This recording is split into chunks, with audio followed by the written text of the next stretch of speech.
Nos hemos dado de alta en la plataforma esta para intentar hacer una serie de conferencias. La primera de todas, tenemos el gusto, el honor de poder tener a Gonzalo Costa, que es campeón del mundo de foil. Además, es uno de los que está desarrollando precisamente el foil, que es el que sea olímpico, bueno, que es olímpico realmente. Y, bueno, invitaros también que a partir de ahora iremos colgando por las redes sociales y por la web cómo irá este círculo de conferencias. Ya tenemos confirmado una para el viernes que viene también de Paula Barceló, que como sabéis también es campeona del mundo de FX. Y bueno, iremos publicando las conferencias a medida que las vayamos haciendo. Tenemos como moderador a alguien que algún día también le tenemos que engañar para que dé una charla, al famoso Asier Fernández. Entonces yo os dejo con Asier y Asier será quien moderará todo el tema. Si queréis hacer alguna pregunta, lo tenéis que hacer a través del chat, porque tenéis los micros silenciados para que no se oiga ruido de fondo de tanta gente.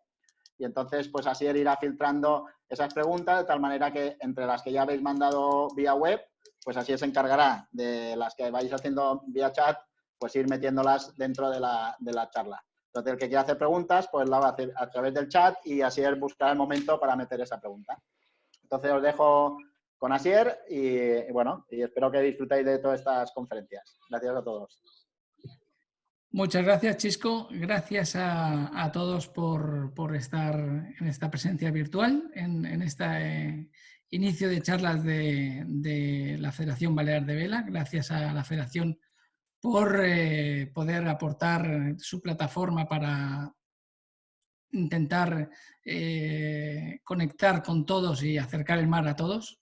Y, como no, muchas gracias a Gonzalo Costa, que será nuestro entrevistado y es un fuera de serie en el agua y fuera del agua. Y a día de hoy creo que no hay nadie mejor, ni nadie que sepa más de foil que él. Entonces es un súper lujo tener a Gonzalo. Gonzalo, bienvenido. Hola, Asier, muchas gracias por los comentarios. Debo ser seguro uno de los que más sabe, pero seguro que hay un montón de gente que sabe igual que yo y quizás más. Bueno, yo que estoy ahí metido y hablo con muchos, la verdad es que creo que tú ahora a día de hoy no hay nadie que sepa más de foil. Entonces es un súper lujo que te agradecemos que estés aquí con todos nosotros. Y bueno, lo primero que me gustaría preguntarte es, tú que eres un profesional del windsurf, que te pasas todo el día en el agua, ¿cómo llevas el confinamiento? Sí, está difícil, como en todos lados, yo creo. Yo vivo en Tarifa, entonces, como sabrán todos, las condiciones de viento aquí son muy buenas, entonces cada día levantarse por la mañana y mirar por la ventana y ver que soplan 20 nudos de levante, sí, se pone duro, pero con todo el proyecto del IQ Foil y de todas las cosas que estamos haciendo con la clase, con las reglas de clase, con los controles de calidad de los productos, la verdad que me faltan horas en el día para llevar todo eso y estoy todo el día detrás del ordenador, así que inclusive si mañana me dicen que puedo ir al agua, necesito quedarme como 2 semanas más todavía aquí detrás del ordenador tratando de que terminar todas estas reglas de clase, los championship rules y un montón de cosas. Así que lo vengo llevando bien. Más de uno de algún paisano tuyo me ha preguntado, oye, ¿qué pasa? ¿Gonzalo se va a meter en esto de la campaña olímpica o cómo está la cosa? De momento no. La verdad que el año pasado yo a mitad de año dejé de competir a nivel profesional y llevé un poquito la bandera y fui a Garda, fui a Bermudas con el proyecto y nosotros en Star Wars, en Severn, Star Wars Foils, prometimos un montón de cosas y la verdad que yo quiero tomarme el tiempo y dar la cara y hacer que todas esas cosas se cumplan, así que mi proyecto dentro de los próximos 2 años es intentar de que la nueva clase olímpica del foil sea un suceso, que no haya problemas, que todo vaya bien, con viento en popa, y luego quizás en 2 años o 3 años sí me vuelvo loco que tengo que volver a navegar y a competir, porque obviamente después de competir 20 años seguidos no creo que se pueda dejar de un día para el otro, quizás lo veré, pero en principio mi idea es que los próximos 2 años o 3 años van a ser dedicarme a full a la clase, a su vez también seguir haciendo el desarrollo para las velas, para los foils, para las tablas, que es lo que hago también actualmente con Star Wars Event y Star Wars Foils. Y algún campeonato haré, no de IQ Foil, pero algún campeonato de Fórmula Foil abierto o de la PWA también haré. Así que nada, un poco eso. Así que los que preguntan si haré campaña o no haré campaña, no, la verdad que no. Pues seguramente hay más de uno que se está alegrando ahora diciendo, por fin tengo el camino libre, no tengo a este crack ahí delante, que sería imposible, ¿no? Así que seguro que estará contento alguno. No diremos Nada, hay varios buenos, hay un montón de gente buena en Argentina, y con esto del IQ Foil, que va a ser tan atractivo, seguro que surgirán algunos más. Así que yo creo que en muchos países va a pasar eso, ¿no? Va a haber mucha gente nueva, es tan atractivo que la gente va a estar todo el día en el agua, no va a querer salir del agua, así que la gente va a mejorar mucho, especialmente cuando te gusta lo que haces. Así que seguro que va a haber un montón de candidatos de Argentina para poder ir a los Juegos. Yo me acuerdo, ya en el final de mi etapa y el principio de la tuya, yo me acuerdo de haber coincidido contigo en algún campeonato del mundo, en mi último mundial concretamente, que iba rapidísimo con viento.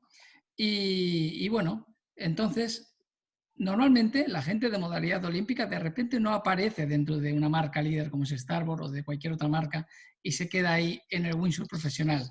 Terminan la campaña olímpica y se quedan relacionados con la vela olímpica, pero no dan el salto como tú a la parte profesional del windsurf.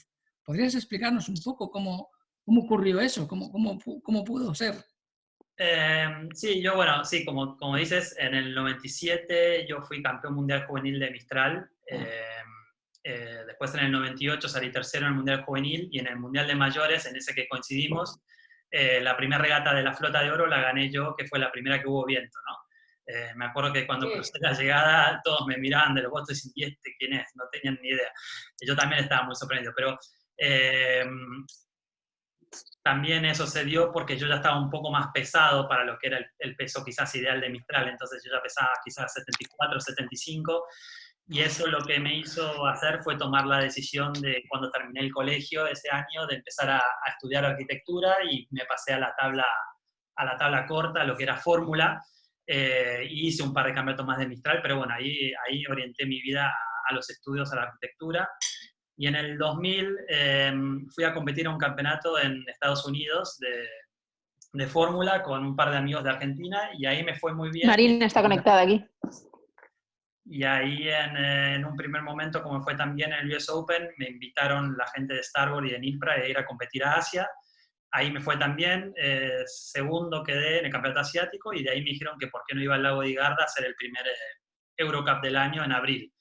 Ahí fui ganando el campeonato hasta el último día y quedé tercero, pero éramos 120, estaban todos los profesionales, Kevin Pritchard, Michael Oceanis, Phil McGann, Steve Allen, Jimmy Díaz, un montón de gente buena, todos los europeos buenos, Ross Williams, Arnon, Antoine, Albo, todos los buenos. Entonces ahí, después de esa seguidilla de 3 campeonatos que me fue muy bien, Starboard me invitó a que me quedase en Europa todo el año, a hacer todo el tour, a hacer todos los Eurocups y a representar Starboard, ¿no? Y tratar de ganar el ranking anual, digamos, de ese año. Y ese año fue la crisis en Argentina del 2001, que fue muy fuerte, ¿no? Entonces ahí en ese momento, que mis padres también son los 2 arquitectos, me dijeron, mira, estás estudiando arquitectura, esto es un desastre acá, así que si tenés esta oferta tan buena de quedarte en Europa y explorar la vida, asegúrate de hacerlo al máximo que puedas, pero es un buen momento para que lo hagas y para que tengas esa experiencia. Y ahí me quedé, o sea, después de ese año, a fin de año, tuve ofertas de patrocinio muy buenas. Nilpra me invitó a Maui a ir en el invierno europeo, en el verano Argentina, a ir a Maui a participar del desarrollo de las velas, y empecé a participar del desarrollo de las tablas también enseguida, a ser de los que testean las tablas, digamos.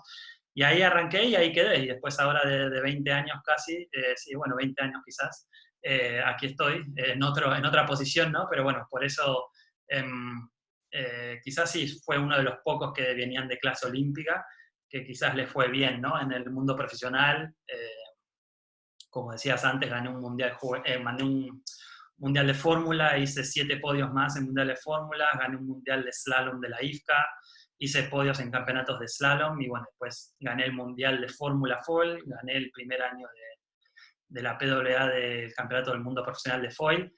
Así que sí, me fue bastante bien, y ahora, como expliqué antes, me estoy enfocando a tratar de que la nueva clase olímpica sea un éxito y tratar de cumplir todo lo prometido. Pues la verdad es que creo que tenemos mucha suerte de que alguien como tú, que viene desde abajo, ha pasado por todos esos escalones para llegar a donde estás, y que sea uno de los que ha desarrollado todo lo que es el material que van a utilizar los olímpicos. Me parece un lujo, como ya he dicho antes. Te quería preguntar sobre la salud del windsurf. Últimamente, en los últimos años, con la aparición del kitesurf, el windsurf se había un poco dañado, todo el mercado. Y ahora parece que está resurgiendo nuevamente con el foil. Gente que, incluso como yo, que igual lo teníamos un poco abandonado, de repente nos subimos y estamos como niños pequeños, que vemos una racha, se mueve una rama de un árbol y ya queremos ir al agua. Y eso no me ha pasado a mí. O sea, yo con cada uno de los que hablo, desde que ha aparecido el foil, parece que está resurgiendo un poco de esa crisis que tuvimos, ¿no? Hace unos años. ¿Qué opinas? Sí, hay un montón de gente que era muy activa compitiendo en fórmula o en otras clases, inclusive en raceboard, que se están volviendo a subir por lo que escuchan, ¿no? Lo atractivo que es el foil. Por ejemplo, en Argentina hubo ahora en marzo un campeonato de 45 tablas en foil, y hace un año atrás había quizás 10, ¿no? Está creciendo muchísimo, y toda la gente que antiguamente hacía fórmula ahí se subió al foil, y es eso que dices tú, entras al agua, lo pruebas, te quedas adicto y vuelves y le cuentas a tu amigo o llamas al otro que navegaba antiguamente, tienes que volver al deporte, que es una pasada, deja la bici o lo que sea, y así está pasando en todo el mundo, ¿no? Entonces, inclusive gente como, no sé, Glenn Ashby, que trabaja para el Team New Zealand en la Copa América, cuando tiene un tiempo libre va a hacer windsurf foil, ¿no? Entonces, dentro de todo el mundo de la vela está siendo algo muy atractivo, está siendo muy bien visto, hay mucho interés, se ha generado muchísimo interés, y yo creo que el deporte del windsurf se va a beneficiar muchísimo. Es una inyección que le estamos dando al deporte, todas las marcas se van a beneficiar, nosotros a nivel también competitivo vamos a tener un montón de gente joven intentándolo hacer, porque pasa a ser más radical, pasa a ser más divertido, pasa a ser más similar a la adrenalina que quizás te da el skate, el surfing, todos esos deportes extremos. Entonces yo creo que va a ser muy, muy, muy bueno para el windsurf. Pero no solo para el windsurf. Hablando contigo hace unos meses me contabas que la primera toma de contacto que va a tener cualquier persona que navega con un foil será probablemente a través de un foil de windsurf. ¿Es Sí, así? sí, sí. Hoy en día, quizás en la vela en general, obviamente todos miran la Copa América o el SailGP, ¿no? Cómo van esos barcos de rápido, toda la tecnología de foils. Entonces, cualquier chico de Optimis o cualquier chico joven, cuando sueña en eso, quizás antiguamente necesitaba esperar hasta que tuviese dinero para comprarse un Moth o un Wasp, necesitaba estar bastante grande de físico, quizás tener ya 18, 19, y hoy en día con esto del Liquifoil o del foil en general, el windsurf, los chicos con 14, 15 años ya pueden tener su primera experiencia de foil, y con esa sensación que van a tener vamos a lograr que se queden dentro del deporte, ¿no? Y tener el sueño de quizás aspirar a ir a un Copa América o un SailGP. Esto es justo algo que estuve hablando muchísimo con la Federación de Estados Unidos, con US Sailing, que a ellos cuando se tomó esta decisión les parecía genial, porque veían que toda la flota grande que tienen de Optimis, de 20, de 420, iban a intentar pasarlos al windsurf por esto mismo, ¿no? Ellos tienen mucha relación con el Oracle y con el team de SailGP de Estados Unidos y con el team de American Magic para la Copa América. Entonces ven todo esto como un feeding de sailors para eso, ¿no? Y todos sabemos que cuanto más temprano hagas la disciplina o que tengas experiencias así de foil, mejor serás el competidor en el futuro o a mucha más temprana edad. Entonces, esto se está viendo muy bien, y por ejemplo ahora en los eventos de SailGP nos querían incorporar que hagamos una demostración de IQ Foil a nivel juvenil. Entonces, en el de Sydney no llegamos a tiempo con la producción de equipos, pero para todos los de Estados Unidos ya estaba previsto que íbamos a tener 20 equipos para estar en el mismo campeonato. Obviamente se cancelaron todos los eventos, pero bueno, esto del foil está dentro del windsurf foil.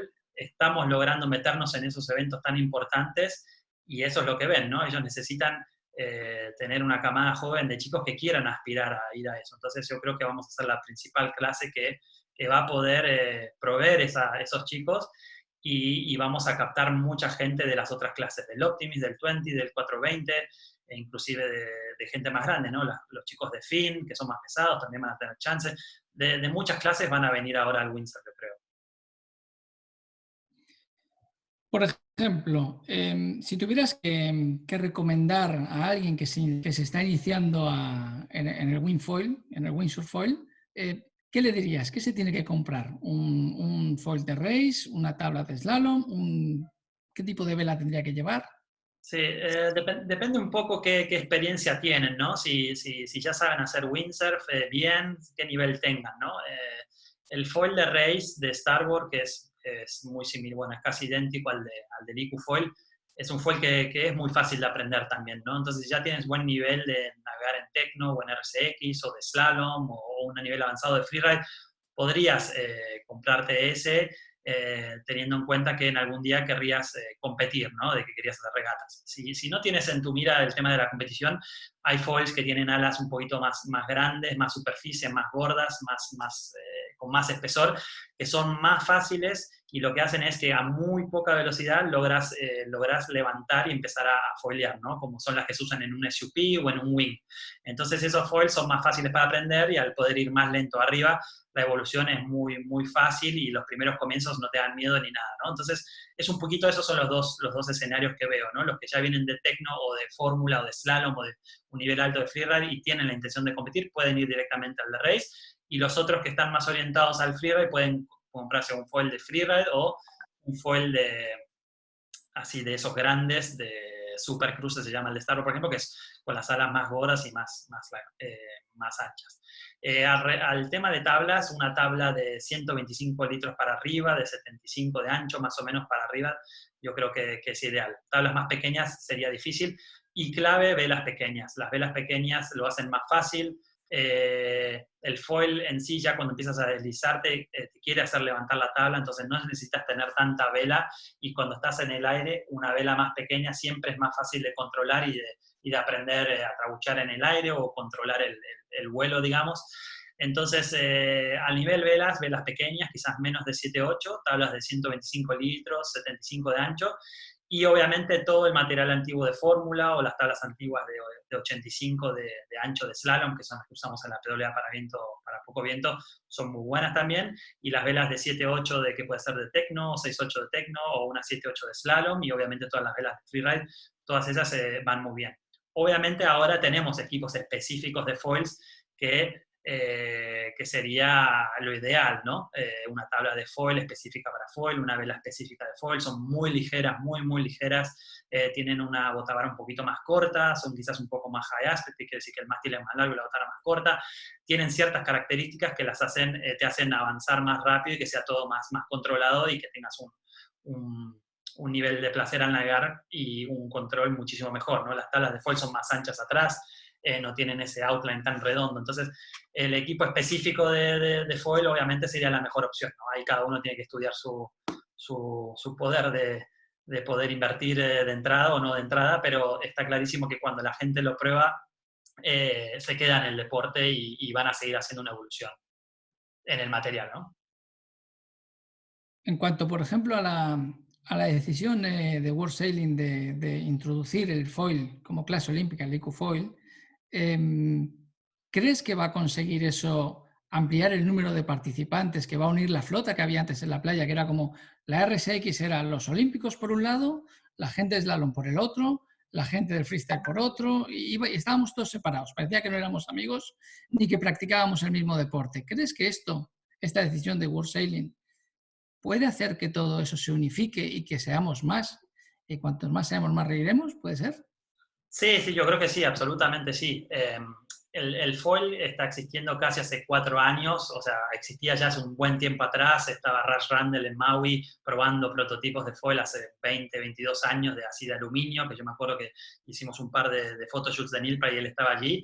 En aquella época no prosperó mucho, pero hace 4 años, cuando Antoine Albo comenzó a meterle interés, a empezar a ir a lugares, a navegar en él, todas las otras marcas empezaron a invertir, Nilpra, JP, Starboard, Severn. Entonces ahí cuando las marcas invirtieron, se empezó a hacer ya más conocido y empezó a crecer, ¿no? Medio hace 4 años que está existiendo. Entonces yo creo que claramente la clase esta nueva olímpica de IQFoil va a ser más representativa lo que es el windsurf en general. RCX, no tengo nada en contra de ello, participé del desarrollo de la vela en su momento, también competí en RCX, gané el primer sudamericano que hubo de RCX, entonces yo creo que va a ser más representativo. Hoy en día creo que RCX, ya después de tantos Juegos Olímpicos, quedó un poquito fuera de lo que es el material actual.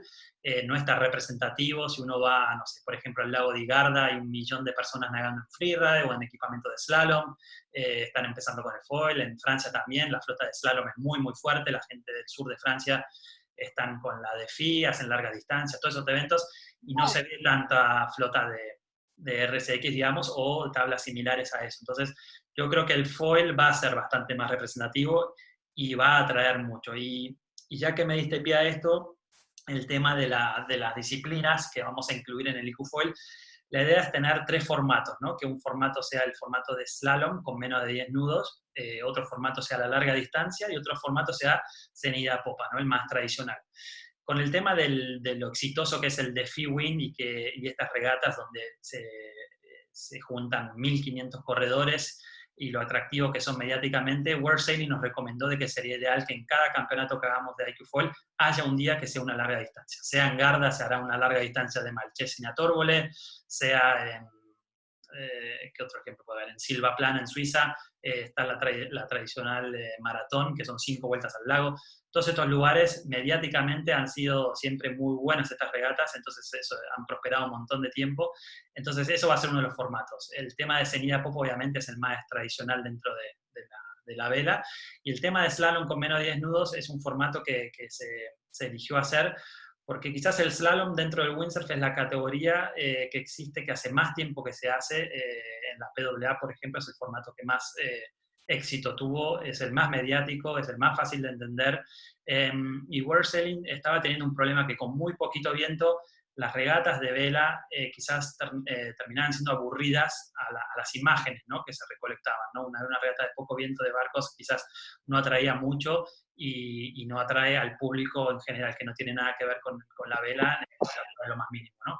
Entonces, la idea de hacer un formato de slalom con el windsurf con poco viento es tratar de que sea más radical, que sea más rápido, ver acción en las boyas. Entonces, es toda una estrategia de que la clase sea más grande. Y también, si tenemos 300 personas en Garda yendo de un lago para el otro en slalom y en freeride, que es lo que se hace en el sur de Francia también, 1.500 corredores haciendo slalom, y el slalom tiene un porcentaje tan grande de corredores en el mundo, la idea es tratar de atraer esos corredores y que puedan participar también. La idea es que se haga el slalom con menos de 10 nudos, que con el material que elegimos, un rango muy grande de pesos va a ser competitivo. Esto creo que es una pregunta que tenemos más adelante, pero lo quería aclarar ahora que siendo livianito puedes cambiar el fuselaje, vas a ir muy rápido. Nosotros ya hemos estado probando bastante a principios de este año para los eventos de la PWA de este año, y quizás con el fuselaje de 95, si sos un poquito más ligero, vas muy, muy rápido, y el más pesado tendrá que estar con el de 115, y con menos de 10 nudos, cualquier persona que pese 85-90 tendrá la misma velocidad casi que el que pese de 65 a 75. Entonces va a ser un formato muy atractivo. Con menos de 10 nudos puede ganar un día uno de 70 y puede ganar la próxima regata la puede ganar uno de 90, ¿no? Después cuando empecemos a hacer cenida popa de 10 a 15 nudos, seguramente los más livianos, los más ligeros tengan un poco de beneficio, de 15 a 20 más parejo, y quizás de 20 para arriba un poquito más de beneficio los más pesados. Pero bueno, esto igualmente creo que lo vamos a hablar un poquito más adelante, pero volviendo atrás, creo que sí que va a crecer muchísimo el windsurf. A ver si es verdad, y así, cuanto más seamos, mejor nos lo pasaremos, está claro. Con el tema de las edades, tengo varias preguntas de gente que tiene duda de cuándo deberían de empezar los niños a navegar en foil. Sí, esta pregunta es muy buena. Cuando nosotros hicimos toda la presentación, y creo que todas las otras presentaciones de foil se hicieron para Garda, y bueno, y no solo en eso, todos tenemos en cuenta que la clase de Tecno es muy, muy buena, ¿no? Que es quizás algo de lo que mejor le ha pasado al windsurf, ¿no? Muchos chicos están desde menores de 15, menores de 17, súper motivados, cogiendo un montón de nivel, y la verdad que es algo que tiene que estar allí, ¿no? Y nosotros no queríamos presentar ningún equipo y no queríamos ni tocarla, ¿no? Pensábamos que era algo muy saludable. Después ahora, en la situación que estamos hoy, muchísimas federaciones del mundo de vela nos han pedido de que tratemos de desarrollar un material para gente un poco más joven, ¿no? Nosotros tenemos el equipo juvenil, que era para menores de 19, que era la 8 metros y una tabla de 95, que después cambió a 85, y después tenemos el material de senior, ¿no? El material para los mayores, ¿no? Para mayores de 19 o los de esa edad. Entonces desarrollamos una tabla de 85 de ancho que va a ser la misma de juveniles, que sería la misma tabla que podrían usar los menores de 17 y menores de 15. Y también desarrollamos 3 velas, que es una 5, una 6 y una 7, que son velas muy, muy ligeras y muy fáciles de usar para menores de 17. Entonces, nosotros lo que pensamos, y por toda la demanda que hemos tenido de federaciones, pensamos que en menores de 17 seguramente la gente tenga que hacer foil. En menores de 15 seguramente tengan que hacer tecno todavía. Entonces, cuando yo lo veo de una manera que empezaría en tecno, cuando termino mi categoría de menores de 15 y paso a menores de 17, dependiendo del nivel que tenga ese corredor, ese chico o chica, puede hacer un año más de big o podría ya pasarse al foil. Si tú vienes de la nada, supongamos si tienes 15 años, nunca has navegado 16 o 17 y nunca has navegado en nada, recomiendo que hagan tecno, sin duda.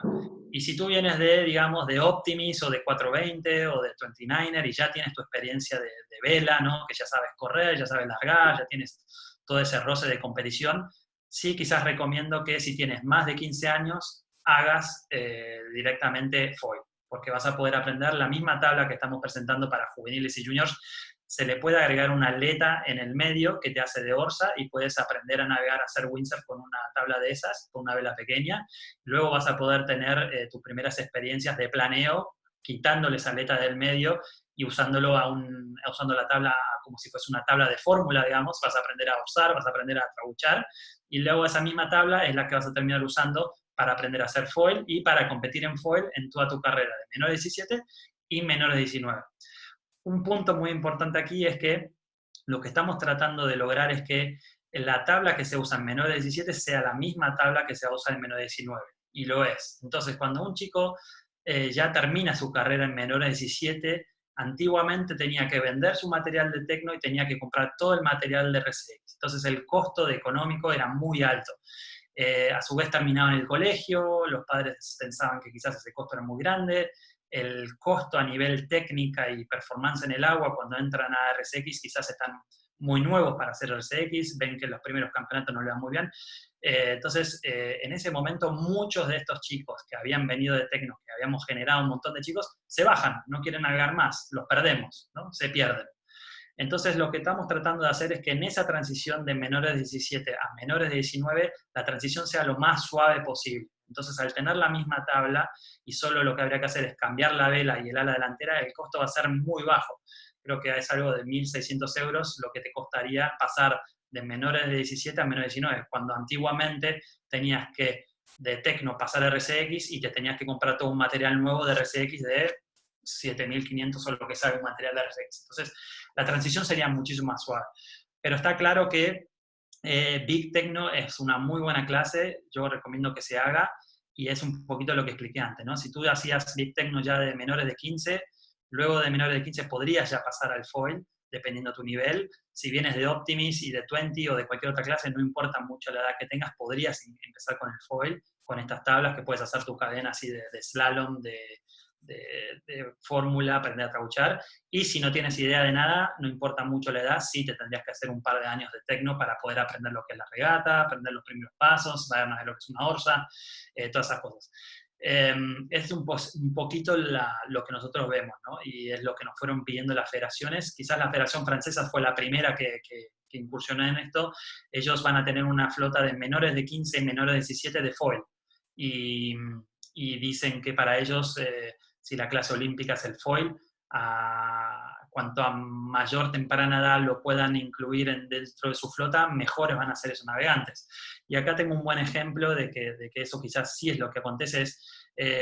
Cada año que vamos a Nueva Caledonia, bueno, año por medio que vamos a competir a la PWA, hay un club ahí que lo lleva el padre de los Goyard, que se llaman Nico Goyard y Tomás Goyard, que Tomás Goyard es muy reconocido a nivel RCX y Nico Goyard acaba de salir campeón de PWA de foil en el 2019. Entonces ahí en ese lugar es impresionante que tiene una flota de 30 chicos de 13 a 17 años. Todos esos chicos navegan en slalom, navegan en foil, navegan en todos los que le den. Y de esta flota de chicos han salido Tomás Goyard y Nico Goyard, que son unos cracks ahora de RCX, son unos cracks de foil, y el concepto de hacerlos hacer un poco de todo y meterlos en temprana edad en el slalom y en el foil, hace que te mantenga abierta y te haga muy buena al momento de aprender diferentes cosas, aprender cosas nuevas, y obviamente esos dos chicos hoy están dominando el circuito de foil. Tomás Goyard también hizo campeonato de la PWA el año pasado, ganó casi todas las regatas de Cenida Popa. Entonces, el concepto de tener a muy temprana edad el tema del foil, yo creo que es una buena decisión. Es una muy buena decisión y muchas federaciones van a tener que tomarla. Big Tech no es muy bueno, pero bueno, va a haber que saltar, ¿no? Todo el mundo sabe que cuanto antes lo hagas, mejor vas a hacer. Y bueno, va a haber que verlo, va a haber que estudiarlo, cómo puede hacerlo cada país, con sus federaciones, con sus flotas, pero creo que el concepto va a ser ese, que cuando ya tienes 15, 16 años, ya deberías estar haciendo foil. ¿Ya más o menos tenéis algún acuerdo con alguna federación o con la Federación Internacional para poder introducir en una fecha determinada, en un año determinado ya, ese cambio de la BIC al nuevo? Sí, la situación que estamos hoy es un poquito así, la explico, trato de explicarla un poco rápido. Supuestamente para menores de 19, el equipo juvenil dentro de la clase, o sea, en el mundial de la clase, es el material nuestro. Después lo que tenemos es el mundial de la ISAF, que es el que en menores de 19 va un representante por país en todas las diferentes clases, ¿no? En 420 o en 29, ¿no? Ahí va uno por país. En ese mundial, el equipo solía ser RCX, ¿no? RCX con 8,5. El año pasado, RCX no dio el material en el Campeonato de Polonia, entonces en Bermuda el año pasado se tomó la decisión de, como Nilpred estaba teniendo problemas de producción y no sabían si iban a poder entregar el material en Brasil a fin de este año, se tomó la decisión de incluir Tecnoplus como uno de los equipos posible para poder entregar en ese mundial de la ISAF, ¿no? En ese momento, cuando se tomó la decisión, yo levanté la mano y dije, bueno, ¿y qué pasa si el domingo, que todavía no hemos tomado la decisión final, si el equipo cambia foil, ¿no? Si el equipo olímpico cambia foil. Entonces el comité dijo que está claro que si el equipo olímpico definitivo va a ser el foil, esa decisión debería estudiarse, y lo ideal sería que en el Mundial Juvenil del ESAF el material también sea un material de foil, y ese sería el material juvenil que ya existe, ¿no? Pero esa decisión se tomará este año en la reunión del World Sailing en Abu Dhabi, y quizás se espere un poco, ¿no? Porque lo que se entiende es que muchísimas flotas, muchísimos países están muy desarrollados con el tema de tecno, y todavía quizás hacer un cambio ahora que en ese mundial se cambia al foil, quizás lo ven como un cambio muy abrupto, pero muchas otras federaciones dicen, si ya cambiamos y la clase olímpica es el foil, y cambiemos todo y arranquemos todos con el foil, ¿no? Son diferentes formas de verlo. A su vez también en los Juegos Olímpicos Juveniles de Dakar, en 2022, el material supuestamente es el de Tecnoplus, ¿no? Que fueron los mismos que se usaron en Buenos Aires. Entonces, lo mismo está pasando aquí, ¿no? Con el concepto de que ha cambiado el material a nivel olímpico de mayores, lo lógico sería que ese material cambie también para Dakar en 2022. Como el evento es en el 2022, quizás World Sailing en este fin de año en la reunión decida que eso sí es un cambio más sensato y hay tiempo para eso, ¿no? Todavía estamos en... Pero bueno, si se hace ese cambio, ¿por qué no se cambia el otro? Entonces, todo eso es, como decís vos, todavía está medio en el aire, pero eventualmente va a cambiar, Será en 1 o 2 o 3 años, eventualmente va a cambiar, porque no tiene sentido, por ejemplo, que una federación esté, por ejemplo, en menores de 19, apoyando al Tecnoplus, y cuando el chico cumple 19, tiene que pasarse y subirse a la tabla senior de foil. ¿Cuál va a ser el nivel que ese chico va a tener cuando a los 19 años no ha hecho foil todavía y ha estado entrenando a muerte para Big Tecno, que seguramente no sean las características que necesitas tener para ser un corredor de foil? Entonces quizás España va a tener un chico en menor de 19 con Tecnoplus, que es un máquina, y luego vas a tener 100 chicos en foil, que son unos máquinas, y que no van a ir a representar a España al al Mundial de la ISAF o al Juego Juvenil. Y quizás ese que mandaste a los Juegos Juveniles y a la ISAF y que tú estás poniendo todos tu apoyo económico de federación, cuando pasa a senior es malísimo. Entonces no tiene mucho sentido. Entonces se está tomando un poco en cuenta eso y la gente está queriendo pasarse al foil y tomar ya el cambio, ¿no? Si el sueño olímpico es con el material de foil, y bueno, cuanto antes te cambies, lo mejor. Entonces, bueno, se entiende, ¿no? Que hay que respetar las decisiones de las federaciones, ¿no? Como cada una quiere hacer su escuela, su trayecto, pero eso es un poco el pantallazo, ¿no? Esta es mi opinión igual, ¿no? Yo no quiero decir que yo esté en lo cierto, ¿no? Estoy diciendo medio mi opinión, pero un poquito lo que hemos recibido a nivel clase de IQ Foil, muchas federaciones ya están preguntándonos cuándo va a ser el cambio, están comprando ya el material juvenil a tope, y por ejemplo Estados Unidos dice, ya quieren el material junior y quieren muchísimo más de material junior que del de senior, ¿no? Porque quieren que todos los estados de Optimist 20 y esos de 420 se pasen ya al foil. Bueno, todo esto no hemos dicho nada, pero ya han llegado las primeras IQ Foils a Europa. De hecho, hay 37 tablas ya en España, ahora mismo. Sí, nosotros habíamos prometido 50 en enero, 100 en febrero, 150 más creo que en marzo, y bueno, con todo el tema del coronavirus en China, la fábrica de Severn y la fábrica de los foils, tuvimos retrasos. La fábrica de las tablas está en Tailandia, entonces las tablas sí se fueron produciendo, y ahora a finales de marzo lo que hemos hecho hemos mandado 360 paquetes al mundo a las federaciones. Entonces en un primer momento se respetaron las órdenes de las federaciones. Entonces lo que quisimos hacer a través, que es algo que World Sailing nos recomendó que hagamos y nos pareció bárbaro a nosotros, fue de que todos los países y todas las federaciones reciban el material al mismo tiempo, de una forma equitativa. Entonces, obviamente, en algunos lugares llegó un poco antes por la logística y lo que estamos viviendo del coronavirus. Obviamente, en China y en Hong Kong quizás les llegó la semana, y acá a España nos ha llegado después de 3 semanas, ¿no? O 4. Pero bueno, la idea era que todo el mundo reciba las tablas y los equipos al mismo tiempo. Y ahora sé que están llegando las velas y los foils, ya deben estar por llegar a muchos lados. Bueno, para aquellos que no sepan dónde tienen que dirigirse a comprar un IQ Foil, que sepan que aquí en Baleares lo pueden hacer a través de la tienda del niño. En Cataluña lo pueden hacer a través de Windsurfing Paradise. La zona centro es en Surf 3. La zona de Andalucía en Tarifa, en la tienda de Ramón Pastor. Y luego en la zona de Galicia podrían hacerlo en Lúa. Si estoy en lo cierto. Corrígeme, Gonzalo, si voy Sí, bien. yo no lo sé, no estoy no tan involucrado a nivel España, pero sí, yo creo que sí, la tienda de Ramón es Sportlink, por si los que no saben, soy bastante amigo de Ramón, así que por eso puedo decir el nombre, y creo que sí, que la idea era que varias tiendas lo tengan al material y que las tiendas puedan dar servicio, y que sea algo que si a ti te pasa algo y quieres ir a la tienda y comprar algo, lo que sea, que cada tienda tenga stock de repuestos y cosas, no porque se fuese a romper, pero bueno, la idea es involucrar a las tiendas. Cuando con RCX había una distribuidora en Milpra en Francia y otra en Estados Unidos, creo que otra en Asia, y se vendía directo a los corredores y no pasaba por las tiendas, ¿no? Creo que tengo entendido que era así, ¿no? En cambio, en el tema de IQ Foil, los distribuidores incluyen a las tiendas, y yo creo que eso es muy importante para tratar de desarrollar, ¿no?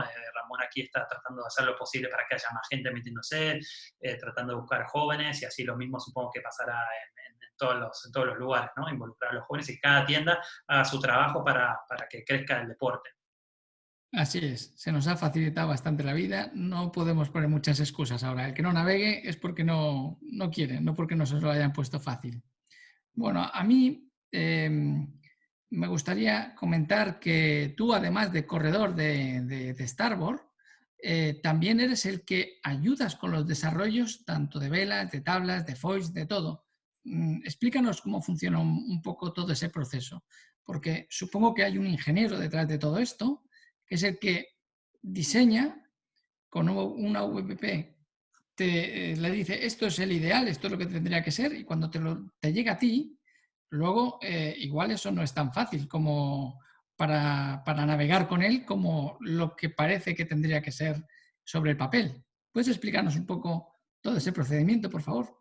Sí, dentro del windsurf funciona un poco así de esa manera, ¿no? Como dices, hay un diseñador de foils, un diseñador de la vela, un diseñador de tablas, y por más que el ordenador diga esto es lo más rápido que hay, o esta es la última evolución, o esto se ha descubierto, siempre puede ser que entremos al agua y que el que lo está testeando, que normalmente es uno de los corredores buenos de la marca, diga todo lo contrario, no, esto no ha andado nada y la computadora era quizás lo que más supuestamente debería andar, ¿no?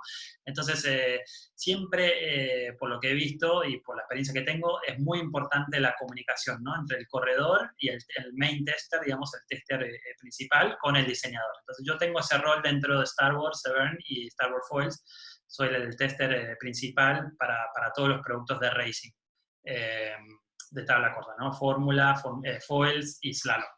Lo mismo con las velas, la vela de foil, la vela de slalom y los foils. ¿Cómo funciona?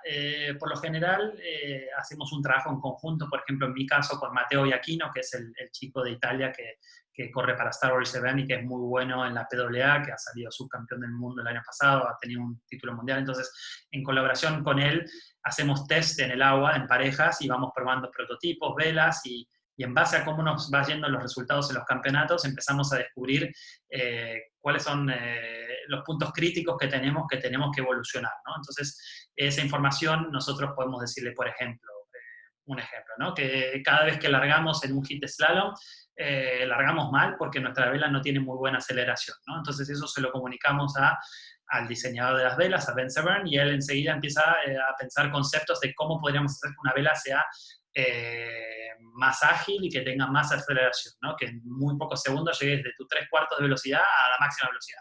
Obviamente ya nosotros, con toda la experiencia y tantos años de hacerlo, también tenemos ideas de qué habría que cambiarle en la vela para lograr eso, ¿no? Entonces yo puedo posiblemente, no sé, si una vela se siente pesada, puedo decirle que hay que abrir un poco más la baluma, que está con mucha profundidad en el top, entonces eso hace que la vela sea pesada. Si la vela a veces si es muy plana, no tiene mucha estabilidad, si le falta power tiene que ser un poco más profundo. Entonces hay ciertos cambios que nosotros ya como corredores o testers principales ya sabemos que hay que hacer, pero siempre se hablan y el diseñador termina haciendo los cambios en diseño para lograr esos cambios, ¿no? Entonces ahí cuando se hace una primera vela, por ejemplo, para mejorar una 7-8, me mandan una o dos o tres velas tratando de intentar solucionar ese problema, ¿no? Entonces, si el problema era que no tenía aceleración, el diseñador manda 3 conceptos diferentes de ecuaciones diferentes que podrían hacer que la vela que teníamos antes sea mejor en aceleración. Y ahí nosotros la probamos y decidimos cuál era la mejor, y inclusive hacemos cambios en el momento, ¿no?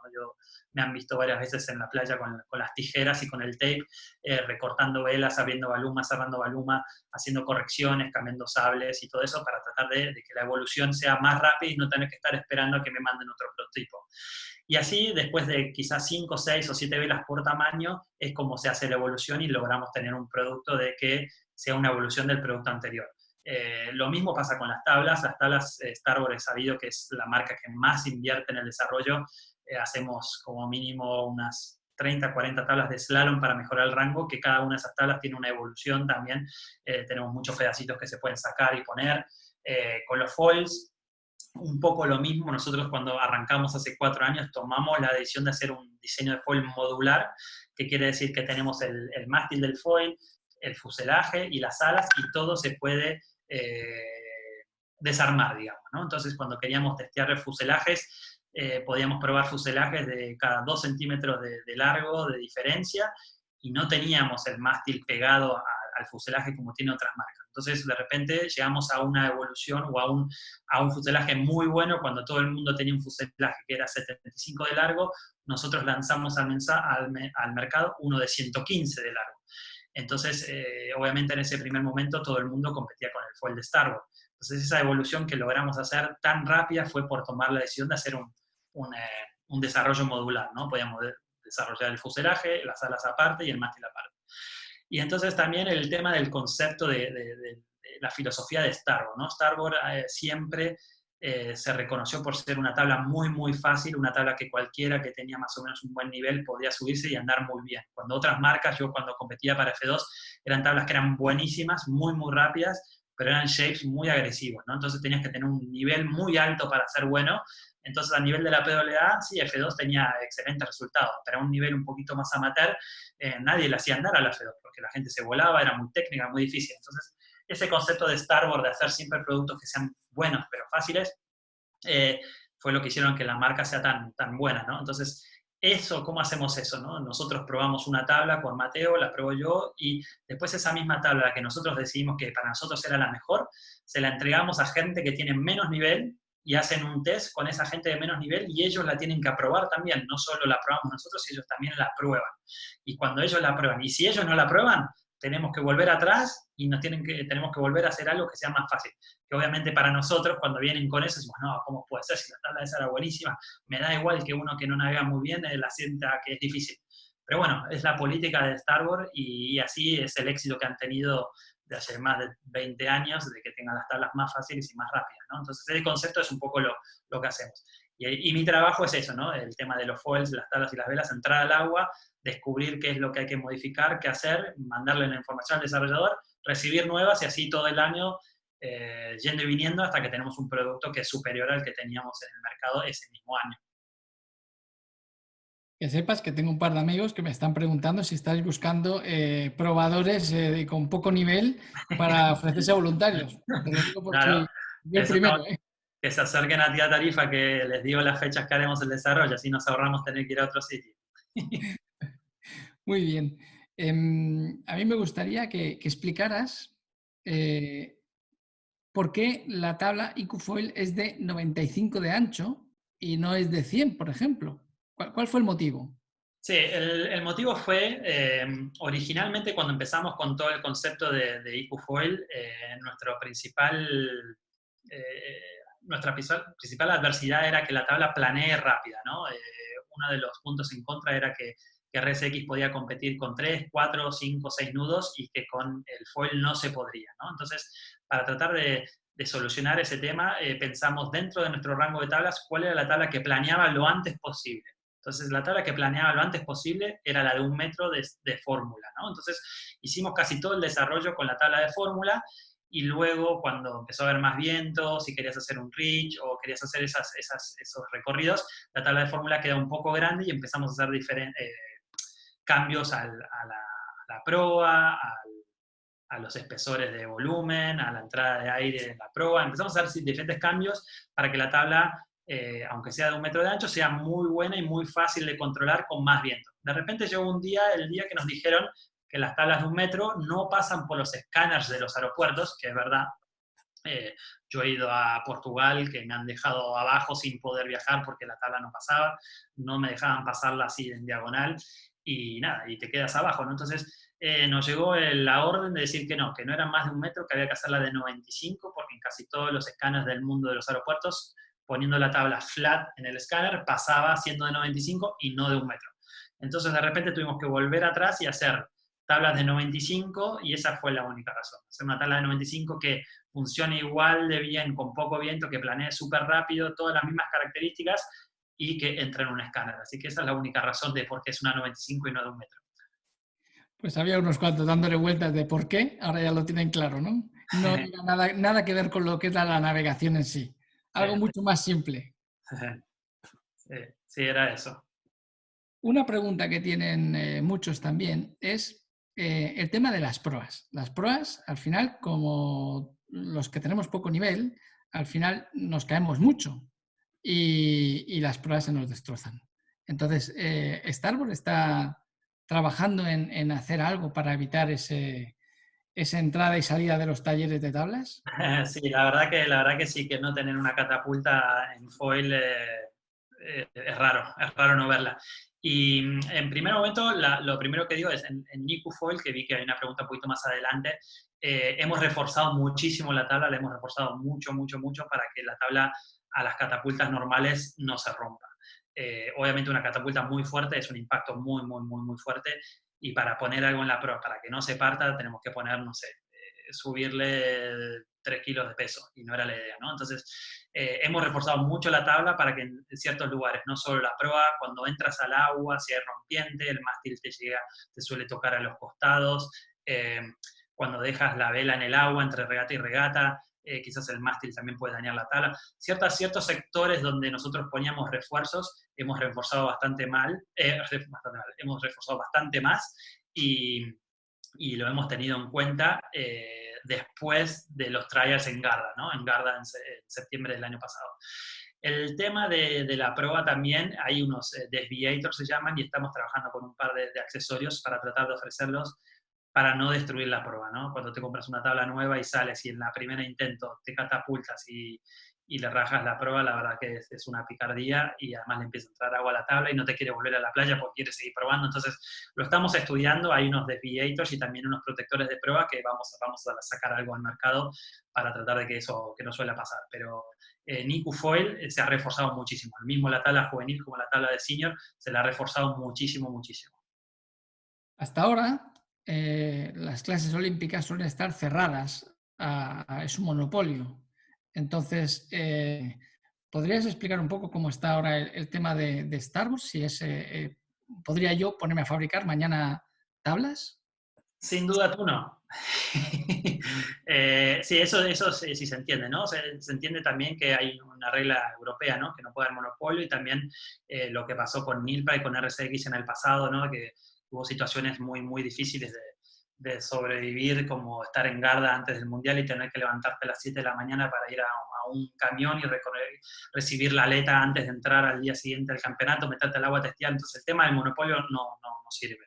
En un primer momento, y lo que nosotros hemos presentado, que se iba a poder abrir el material a otras marcas, en las tablas, en los foils, en las velas, y se va a hacer, pero con una línea de tiempo que es lo que estamos estudiando. Lo principal que se va a abrir van a ser las tablas, y ya seguramente a partir del año que viene va a haber tablas, no se sabe cuándo, podría existir la posibilidad de que haya tablas de las marcas más importantes con los gráficos de esas tablas, ¿no? La idea de que quizás otras marcas puedan venderlas, puedan sponsorizar a diferentes corredores, abre mucho el juego en esa manera, pero eso quizás será el primer producto, ¿no? Las velas y los foils va a ser en un futuro. La clase tiene que tener mucho cuidado que al abrir estas cosas no empiecen a haber diferencias de materiales y que los corredores se vean afectados, ¿no? Lo menos que queremos es que haya una marca, supongamos, ¿no? Una marca diferente de Star Wars Foils que los producen en otro lugar y que esos andan menos o andan más que los de Star Wars. Entonces ahí el corredor tendría que comprarse el de Star Wars y el de la otra marca. Entonces eso lo que no queremos es que haya diferencia de material, y eso estamos tratando de tomar las medidas paso a paso de que no haya un monopolio, que sea abierto, pero controlando de que no sea una catástrofe que haya que salir a comprar 5 foils diferentes o 5 tablas diferentes o 5 velas diferentes de diferentes fábricas. Entonces el concepto que se planteó se va a cumplir, y estamos analizando bien qué tiempos, ¿no? Qué tiempos tenemos, y el primer ítem que se va a abrir va a ser la tabla. También habéis hecho un sistema para que, bueno, el que compra un ala de un foil, o el que compra un mástil de un foil, o cualquier cosa que se compre, tiene un código en el cual ahí viene todas las especificaciones sobre esa ala concreta. Y me gustaría que lo explicaras o bien tú o bien tenemos en esta reunión también a Jaime Navarro, que pertenece a World Sailing, y él creo que nos podría un poco aclarar este tema, que creo que es la única clase olímpica que se está haciendo y que falta hacía, la verdad. Sí, ahora digo una cosita y quizás Jaime puede explicarlo mejor. Esto fue algo que nos recomendó World Sailing y Jaime muchísimo de lo que lo teníamos que emplear, más que todo por la situación que se vivió en el pasado, ¿no? Y con RCX, de que había muy poco control de calidad en las fábricas, se recibían materiales que eran muy diferentes uno del otro, las aletas eran todas diferentes. Entonces el concepto era tratar de poner un control de calidad muy, muy, muy alto, que la fábrica y la marca se responsabilice y se comprometa a que los productos que salgan de la fábrica tengan un control de calidad muchísimo más alto que quizás los otros productos que vendemos, ¿no? Entonces, la manera de emplearlo quizás era con este código de QR, que es un sistema que va a poder acceder cualquier medidor, va a haber un sticker con un código QR, entonces la tabla, el foil, la vela, el mástil, todo va a tener ese código, ese sticker, que el medidor va a poder venir, escanearlo y va a saber perfecto las medidas de que salió de fábrica, también para ver si se han modificado o no modificado.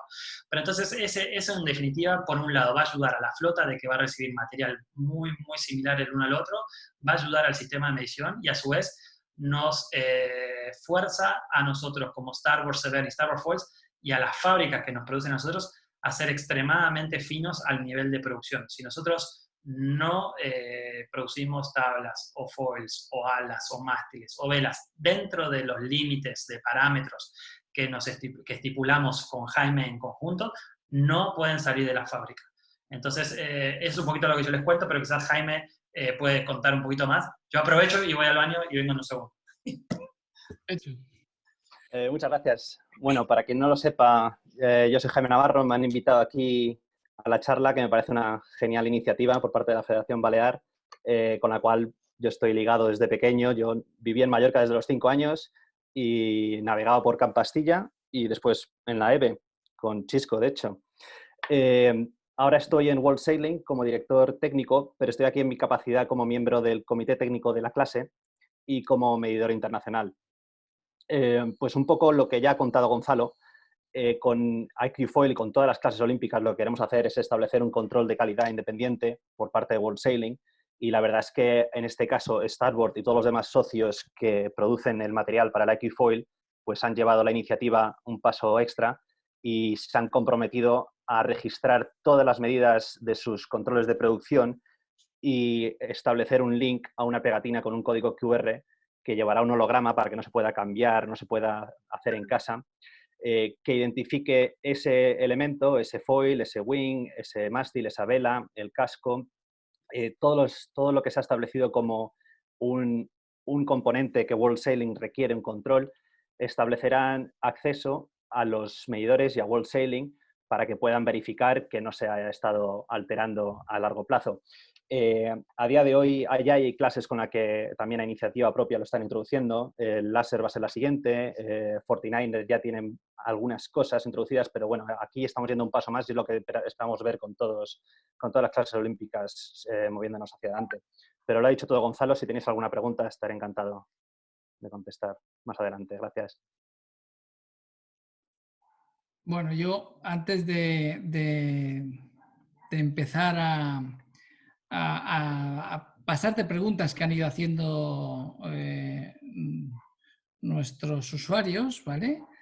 Todos los navegantes de Mallorca y de otros sitios de España, me gustaría preguntarte una cosa personal ya, Gonzalo. Yo cuando he ido a tu casa he visto el almacén ese lleno de 300 millones de velas, ¿vale? Y a mí, no sé, lo normal es que digas, ¡guau! Es el sueño de cualquier windsurfista. Pero yo no sé si para ti es un sueño o una pesadilla tener que probar todas esas velas, apuntar y hacer informes de cada una de esas velas, que son casi idénticas una de la otra. Cambia yo qué sé, la orientación del sable o el tejido con el que utilizas la funda de grátil. No lo sé si es un sueño o una pesadilla. Me gustaría salir de esa duda. No, sin duda es algo muy divertido de hacer y súper interesante. Con las tablas, cuando se shapean, ¿no? Se pueden hoy en día shapear en CNC, le pones un poquito más de B y nada, ves las diferencias. Las velas es bastante más difícil notar las diferencias y entender qué dirección hay que tomar. Y a veces sí, tengo el garage lleno de velas y no sé qué hacer, necesito sacarlas para poner las nuevas, pero ya veo que alguno me ha mandado un mensaje, manda para aquí un par de velas.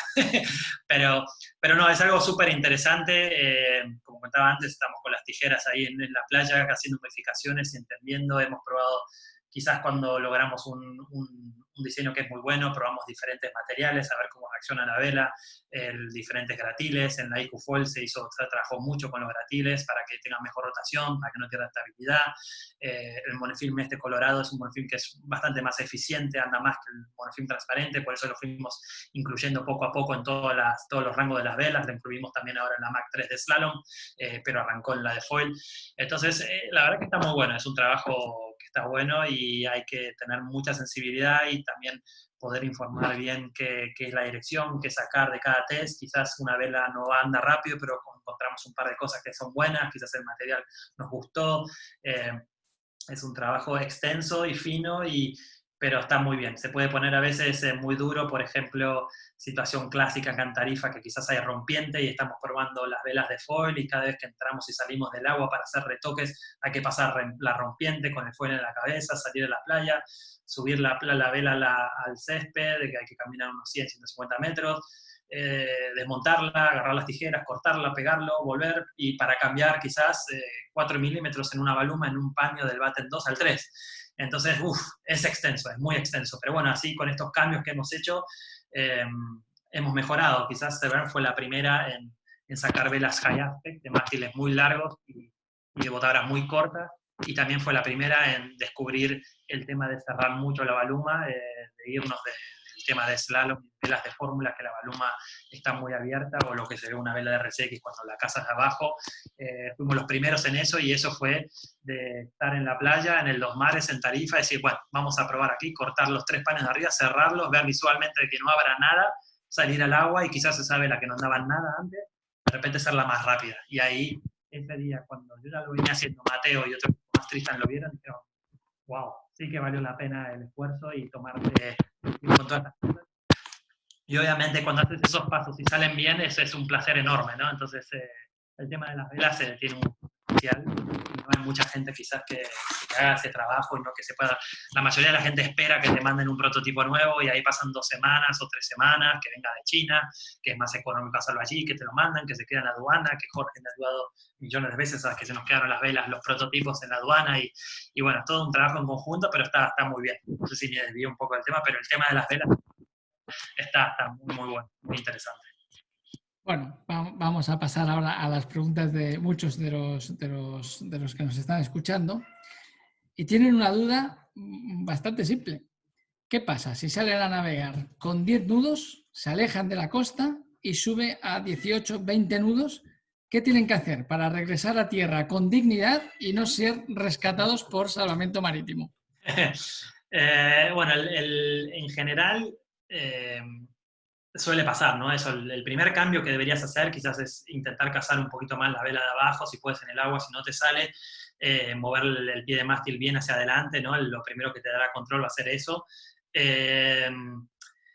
Esos son los primeros cambios. A mí no nos suele pasar, creemos que el foil de Starboard tiene bastante rango y podrías volver, ¿no? Yo quizás uso el setup que uso con 10 nudos, es quizás lo mismo que uso con 18, o lo modifico un poquito, pero podría volver navegando. Pero sí, para recomendar algo así, cabos más largos de vela, los cabos de arnés un poquito más largos, y poner la estrella delante de todo, y volverás, con eso volverás. Y si tienes el nivel de poder cazar la vela en el agua, de abajo, cazarla. Lo que pasa que sí, no es fácil, ¿no? Nosotros lo hacemos, pero no es fácil sacar la vela y ponerte a cazarla en el agua con olas y con 20 nudos, ¿no? Pero eso, cabos más largos y pie de mástil hacia adelante todo. Otra pregunta, ahí vamos, que esta es para intentar ganarte a ti, que lo veo difícil, pero bueno. En slalom, ¿qué trimado recomiendas para ir más rápido que los demás? ¿Y qué equipo recomendarías para ello? Vale, volviendo atrás que me olvidé, el tema de lo que si te aumenta el viento es clave tener una botavara larga.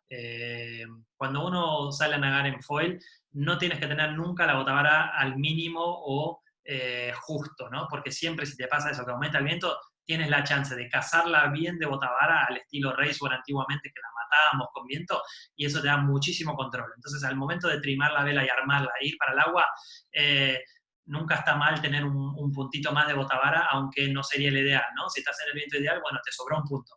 Pero si te llega a levantar, eso te salva. Esa era la respuesta para la anterior, quizás. Es sumársela a la de mover el pie para adelante y los cabos más largos. Y esto de, sí, para el slalom, obviamente, cuando hacemos recorridos de slalom, como en el Moth, o en el NACRA, o en los SailGP, o entonces nos sobra power por todos lados, ¿no? Entonces, la idea es, para ir rápido en slalom, quizás necesitas un fuselaje un poco más corto, y también una vela más pequeña, no hace falta cargar mucha vela. Entonces, si estás navegando, por ejemplo, en Cenida Popa con una 9 y quizás con una 7-8, sería tu vela ideal para ir en slalom. Si las chicas están con una 8 en Cenida Popa, quizás con una 7 metros para slalom sería lo ideal. Entonces, bajar de vela, que te lo hace bastante más cómodo, que con el viento, con la velocidad que generas demasiado power en la vela y es innecesario, y también bajar de fuselaje, ¿no? Pasar del 115 al 95. Y después creo que me preguntaste si el tema de cómo hacer un recorrido en popa, ¿no? Que es el mejor material para un equipo de popa. Bueno, no te lo pregunté, pero sí. También vale. todas las preguntas, si te adelantas, perfecto. Y ya, entonces habrá acabado mi trabajo, me podré ir a cenar tranquilamente. No, como estamos hablando del trimado, ahí me acordé que lo habíamos mencionado. Obviamente para hacer un recorrido popa hay que cargar vela, ¿no? Cuanto vela más grande tienes, siempre vas a bajar más que el otro. Si yo voy con una 10 y el otro está con 9, cuando entramos a ir en popa, el que tenga la 10 va a bajar más, va a tener más posibilidad de ir más a favor del viento, ¿no? Y el fuselaje, quizás tenerlo con el ala de atrás, lo menos posible de power, ¿no? Entonces, si tienes el ala original de Starboard, que era la que tenía 0 grados, o la tradicional de Starboard, digamos, pondría el spacer de -2 atrás, ¿no? Entonces, cuanto menos ángulo tenga el ala de atrás, más velocidad vas a tener en el reach y en la popa, pero quizás en la ceñida vas a perder un poquito de ángulo, ¿no? De ceñida, ese feeling de poder apretar ángulo y que no se colapse la tabla, ¿no? O sea que en la ceñida el estabilizador de atrás tiene que tener bastante angulación para tener ese lift, ese power, ¿no? Sí, depende un poquito del estilo de cada uno, ¿no? Si yo, por ejemplo, soy una de las personas que me gusta ir más con velocidad y nunca apretar mucho ángulo, entonces me gusta ir un poquito más suelto y uso por lo general el spacer de -2 o -1,5. Pero hay otros chicos, por ejemplo, Amado, u otros que usan el de -1 porque les gusta ir siempre metiendo ángulo, y quizás ellos usan una JP que tiene menos nariz de tabla y la tabla se tiende a colapsar. Entonces, tenés que regular el tema de los ángulos un poco a tu estilo de navegación, al equipo que tienes y bueno, la condición, ¿no? Obviamente si hay muy poquito viento, quieres tener más ángulo atrás para poder, si baja el viento y los agujeros que hay, ponerle 6, 7 nudos, que pueda seguir volando y seguir teniendo power en la pierna de atrás. Pero bueno, más que todo eso es un trimado personal, yo creo. En cuanto a los fuselajes, en el caso de ceñida popa, ¿vale? Se está utilizando el Plus, pero también hay uno que es el Plus Plus, ¿no? Sí, el Plus Plus surgió, como te conté, ¿no? Al tener todo modular, hemos hecho, no sé, 10 fuselajes el año pasado, uno cada vez un centímetro más adelante, y llegamos al Plus Plus que con muy poco viento, cuando hay viento marginal, sentíamos que podíamos tener un fuselaje más agresivo que nos genere más power. Entonces sacamos lo que es el Plus Plus. Se recomienda que sí, que se use con 10 metros o 9 metros, yo muy liviano, pero con menos de 10 nudos. Yo creo que con 10 nudos para arriba ya el fuselaje Plus es mejor. Dependiendo también la condición del agua. Si estás navegando en un lago, por ejemplo, en Silvaplana el año pasado, yo gané una de las regatas con agua plana con viento de 7 a 15 nudos, ¿no? Superé los 10 nudos que estoy recomendando ahora. Pero bueno, ahí era un lago donde había agua extremadamente plana. Si empieza a haber un poquito de ola, el fuselaje Plus Plus se pone un poco técnico porque al tener el ala tan adelantada empieza a querer torsionar todo. Entonces el mástil se siente un poquito más blando a nivel torsión y de flex. Entonces se pone un poquito más técnico, pero cuando hay viento marginal y estás en una situación súper cómoda, que cuando hay viento marginal por general no hay ola, y el Plus Plus es un beneficio, más que todo en la ceñida, ¿no? El pie de mástil. ¿Qué hacemos con él? ¿Adelante, atrás, en medio? ¿Dónde lo deberíamos de colocar? El pie de mástil, tú cuando navegas en foil tienes que ir siempre cómodo. Yo cuando voy navegando en foil tengo casi la misma sensación, te diría, que cuando estoy parado en la playa. No tengo que estar haciendo fuerza ni con la pierna de atrás, ni con la de adelante, ni con mis brazos, ni con nada. Entonces cuando tú tienes el pie de mástil muy atrás, estás por lo general generando que la tabla quiera volar más, entonces te empiezas a tener que inclinar con la pierna de adelante y tienes que trabar el pie en el strap y tratar de contraescorar la tabla para que le pegue viento en la proa y te la baje. Entonces, cuando ya empiezas a hacer todo eso, es que lo tienes muy atrás. Y también sientes que la tabla se te quiere ir volando y tienes que estar matando la vela de botavara, ¿no? Sacándole el power de la botavara. Entonces, quizás es mejor adelantar el pie de mástil unos 2 centímetros, soltar un poco de botavara y empezar a usar la vela en su mejor armado, digamos, y el control lo adquieres de vuelta por haber movido el pie de mástil unos centímetros para adelante. Haciendo la otra ecuación, si lo tienes muy adelante, vas a tener que usar la vela muy suelta de botavara para generar power en la pierna de atrás y para generar que la tabla se levante. Si de repente estás usando la vela muy suelta de botavara, como la usarías en un reach o en la popa, y estás matándote haciendo fuerza con la pierna de atrás para tratar de que todo salga del agua o que mantenga un vuelo en el aire, a nivel fórmula, tratando de que levante todo, o a nivel RSX con calmita, tratar de levantar todo, y claramente tienes el pie de mástil muy adelante. Entonces, el pie de mástil es un lugar donde la tabla tiene que ir cómoda, navegar volando suave y con un peso entre las piernas equilibrado y sin hacer fuerza con el cuerpo. quizás es fácil decirlo, pero es muy difícil encontrarlo. Yo haría eso, trataría de pensar que la botavara la uso más o menos entre los ojos y el mentón, a un estilo fórmula o slalom quizás, y luego si tengo que la tabla se me colapsa, lo muevo hacia atrás, y si siento que estoy matando la vela botavara y voy haciendo mucha fuerza con el cuerpo, es que lo tengo muy atrás y lo muevo un poquito hacia adelante.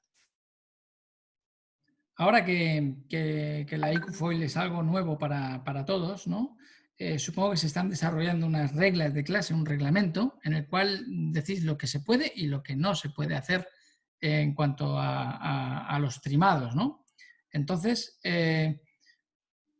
me preguntan si se puede navegar sin los tornillos transversales del fuselaje, para así poder jugar con la orientación del fuselaje.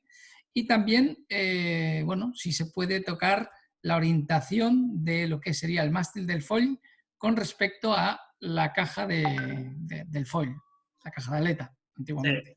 Estas son muy buenas preguntas. Sí. Las reglas de clase que estamos haciendo son reglas de clase que lo que no diga ahí, si no lo dice, no lo puedes hacer. Entonces son reglas de clase cerradas, ¿no? No puedes hacer nada que no lo estipule en las clases, en las reglas. Justo lo estuvimos hablando todo esto con Jaime ayer, y esta es una muy buena pregunta porque es algo que quizás tocamos, pero se nos escapó el tema de los tornillos laterales. Los tornillos laterales tienen un pequeño juego que te dejaría quizás modificar el ángulo del fuselaje, y vamos a aceptar que se pueda mover el fuselaje, el ángulo, se puede incluir un plastiquito o lo que quieras dentro del fuselaje, y también vamos a dejar que se pueda modificar el rate del mástil en la tabla. Esta es una buena pregunta y lo vamos a chequear con Jaime, el tema de los tornillos laterales, porque obviamente el cambio de ángulo que quieras hacer en el fuselaje con los tornillos laterales va a ser bastante menor de que si los puedes quitar, ¿no? Lo vamos a ver, pero la idea de poder tener un trimado a tu estilo personal de navegación y a tu peso o a tu estilo, lo hemos estudiado y lo vamos a dejar hacer. Entonces, ¿esto qué quiere decir? Entonces, si tú recibes tu tabla, le metes el fuselaje, la tabla, todo entra, y quizás el foil te queda muy alto, que quiere decir que la proa te navega muy alta y tienes mucha diferencia del ala delantera en ángulo al fondo de la tabla. Deberías poder, si eres livianito, por ejemplo, querer bajarle la proa. Entonces ahí suplementas el foil dentro de la tabla y suplementas el fuselaje dentro del fuselaje, y logras tener un vuelo quizás, si es así, más paralelo, ¿no? Que la tabla y el ala esté más paralela, y si te quedó alto, quiere decir esto, que la proa te quedó muy alta al fuselaje. Entonces ese ángulo se va aumentando el número. Por lo general, el setup que viene de fábrica es que el mástil queda a 3 grados de la tabla. Cuando vos pones y medís con un reloj el ángulo en la tabla y lo pones sobre el mástil, se da que el mástil está 3 grados hacia atrás, y el fuselaje, cuando pones el reloj justo detrás del ala delantera, tiene que estar en 1 grado a la tabla. Ese es como digamos, el estándar de fábrica. Si tú quieres navegar más alto, puedes poner una piecita dentro del fuselaje para levantar el fuselaje, el ala delantera, o puedes tratar de hacerlo dentro de la caja de la tabla. Esto van a ser un montón de cosas que se van a jugar, yo creo, para tener tu trimming ideal. Dentro de la PWA, que quizás somos los que más activos estamos, nadie le da mucha importancia a esto. Casi todos usamos más o menos lo mismo, de 1,5 por ahí, y no tenemos una situación de que gente para poco viento lo sete de una manera y para más viento lo sete de otra, ¿no? Sí jugamos con los ángulos de atrás, los spacers, los angle spacers que vamos a entregar, y sí jugamos con el tamaño de ala, ¿no? Entiendo que quizás para el IQ Foil, cuando tienes todo un equipo, ¿no? Un ala, un fuselaje, y todos están con lo mismo, la gente va a ser un poquito más fina y va a jugar con estas cosas, y sí vamos a dejar que pase. Y a un nivel foil, no IQ Foil, digamos, si hay poquito viento, obviamente usas un ala más grande, y cuanto más viento hay, usas un ala más pequeña. Entonces, en el caso de Star Wars, usarías el ala de 1000 con poquito viento. Si aumenta el viento, quizás lo primero que haces es cambiar al ala de 900 y después al ala de 800, y dentro de esos cambios también puedes jugar un poquito con el trimado del ala atrás. Entonces, si lo hacemos un poco más ordenado, lo que diría es, con muy poquito viento voy a salir siempre con el ala de 1000, y quizás con un ángulo de atrás, lo primero que hago es cambiar el ángulo de atrás, la primera etapa, digamos, ¿no? Si puse un spacer atrás de -1, lo primero que haría sería pasar al -1,5 o al -2, en vez de achicar a la delantera. Si ya soplan 20, bueno, sí cambio de ala delantera. Y el rake del mástil lo dejo en lo que me quede en la tabla, si está en el 3 o 2,5, lo que me dé la tabla más o menos no va a influir tanto.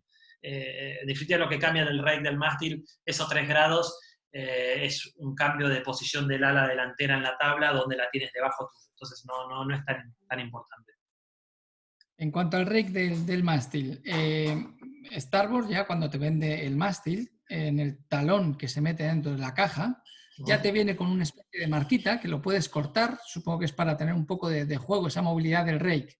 Sí, esa marquita que originalmente no la teníamos, esa parte que se agregó no existía, ¿no? Entonces, lo que nos pasó es que un montón de tablas, o casi todas las tablas que se producen en Cobra, usan la misma caja reforzada. Esa caja, en la parte de atrás, teníamos un hueco, le sobraba. Entonces, la base que teníamos de foils, nos sobraba un espacio en esa caja. Pero en tablas antiguas de fórmula, cuando nosotros empezamos con esto, con las cajas antiguas, no había ese espacio, entonces teníamos que tener esa forma que teníamos originalmente. Luego, lo que hicimos fue agrandarla, porque en las cajas nuevas se agrandó la caja, y lo dejamos marcado para que cuando alguien recibe el foil y tiene una de las tablas antiguas y no le entraba el foil, supiese por dónde había que cortarlo. Era una marca para que si a ti no te entra en la tabla, porque la estabas usando una tabla antigua de fórmula o en una tabla que tenía ciertos años, sepas por dónde tenías que cortar la base del foil. En el IQ foil o en las tablas actuales no hay que cortar eso, no hay que cortarlo, y sí, si quieres jugar con el rake del mástil, le puedes poner unas piecitas de plástico adelante del tornillo o en la parte de atrás y con eso jugar el ángulo que vas a querer tener. Igual yo lo que recomiendo es que el mástil se ponga siempre fijando primero el tornillo de atrás a tope, luego el de adelante, un poquito de atrás de vuelta y después el de adelante. Eso ya quedó fijo en la tabla. Veo qué ángulo me da, si me da 2,5, si me da 3, si me da 3,5. Y luego el ajuste final lo hago en el fuselaje. El mástil no va a cambiar tanto como el ángulo en el fuselaje. Ese sería lo que siempre chequeo. Aquí en el chat estoy viendo alguna pregunta, ¿vale? Sobre el tema de las competiciones. Cuando se implante el IQ Foil, ¿qué pasará con el Open Foil en las regatas locales y populares? Sí, el Open Foil existe o lo pensamos porque obviamente esto está arrancando y vamos a ir a un montón de lugares donde va a haber un montón de gente navegando en foil que no va a tener el IQ Foil. Entonces sería una locura no dejarlos competir, ¿no? Sería una locura empujarlos si ya ellos tienen material de foil. Entonces lo que dijimos, bueno, era intentar de que todos corran con la misma estilo de equipamiento, o sea, una 9 metros los hombres, que no corran con una 10, que corran con una ala similar, aunque sea de otras marcas. Entonces tratar de que si la flota no es muy grande de IQ Foil, que corran todos juntos. En un futuro puede seguir, lo vemos que es algo bueno, es algo que también va de comparar el equipo olímpico contra la evolución del mercado. Supongamos Starboard y Severn y Starboard Foils van a sacar foils nuevos, van a sacar tablas nuevas y van a sacar velas nuevas para el año que viene. Entonces, si nosotros llegamos a un evento y, por ejemplo, yo voy y compito en el Open Foil con todo el material nuevo y compito contra alguien que tiene el IQ Foil, vamos a ver también la evolución del material del foil, ¿no? Entonces, puede ser que después de este primeros 4 años, esa evolución que se ha hecho en el Open Foil paralelo, nos diga, bueno, sería bueno que quizás le demos una evolución al ala delantera o le demos una evolución a la vela. Originalmente, y lo que estamos planteando es que no se cambie ninguna pieza de material en estos primeros 4 años y no debería tener que cambiarse. La única forma de que se cambie algo sería si nos enfrentamos a algún problema de calidad o algo que no pensamos que vamos a tener, ¿no? Pero cambio de diseño en estos primeros 4 años donde el equipo anterior quedará obsoleto, no va a acontecer y yo lo veo un poco dudoso de que consigamos desarrollar algo en estos 4 años de que realmente tengamos que decir, dejar la vela o el ala delantera obsoleta para los próximos 4 años, ¿no? Para los del 2024 al 2028, ¿no? La tabla que presentamos es un diseño muy, muy novedoso con el doble rail, que después sí que lo puedo explicar un poco. La vela es high aspect, es muy novedosa también, muy fácil. Entonces quizás con la evolución de estos años salga una vela mejor y quizás un ala delantera mejor de lo que tenemos ahora. Entonces quizás esos son los dos productos que estamos teniendo en cuenta que quizás después de 4 años puedan o no tener un upgrade, digamos. Bien, y ahora ya estamos todos juntos, estamos todos navegando, unos con el OpenFoil, los otros con el IQFoil, todos podremos convivir perfectamente. Yo me gustaría conseguir hacer el mismo ángulo que tú. No soy capaz de hacer el mismo ángulo. ¿Qué es lo primero que debería de tocar en el foil para poder aguantar el ángulo del resto de regatistas? Sí, bueno, se podrían tocar un montón de cosas. Como yo te comenté antes, por ejemplo, yo mi estilo es ir un poquito más suelto, entonces seteo todo para ir bien rápido y generar ángulo después de coger velocidad, ¿no? Si yo siento que no tengo el mismo ángulo, puedo quizás usar un poquito más de ángulo en el ala de atrás, no ir tan suelto, no ir tan flat con el ala de atrás, eso me va a dar bastante posibilidad de apretar ángulo y no perder velocidad y no colapsar. Sí, no voy a tener esa misma velocidad final de antes, voy a sacrificar velocidad final, pero sí voy a poder tener más ángulo de seguida. Y cuanto más le quites ángulo al ala de atrás, cuanto más la lleves más vertical, digamos, más al original, más ángulo de seguida vas a tener, pero vas a sacrificar velocidad final y quizás vas a ir un poquito más lento en la popa. Ese sería el primer cambio que yo haría.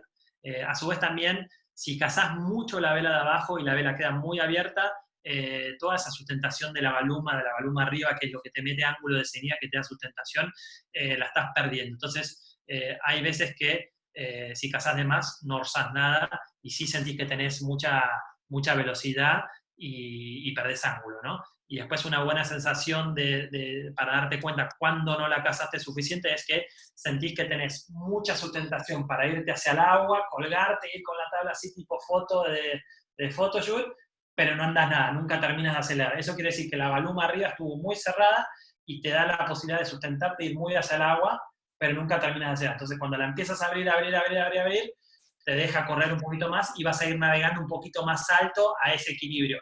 Los que ves así acostados al mango es que lo estás forzando y no es eficiente, y los que ves súper paraditos, yendo a tope, vas a ver que tienen la baluma muy abierta. Entonces, eso quizás son los indicadores también de qué te deja hacer tu material, ¿no? Si sentís que salgo al agua, puedo ir colgado sacando la mano y tocando el agua, me falta cazar de abajo. Y si voy rapidísimo y no meto nada de ángulo y no me puedo ni inclinar un poquito hacia el agua, es que casé de más la vela. Muy bien. Bueno, ahora viene la pregunta del millón, ¿vale? Que está todo el mundo esperando a ver qué tienen que hacer para trasluchar y terminar la trasluchada volando.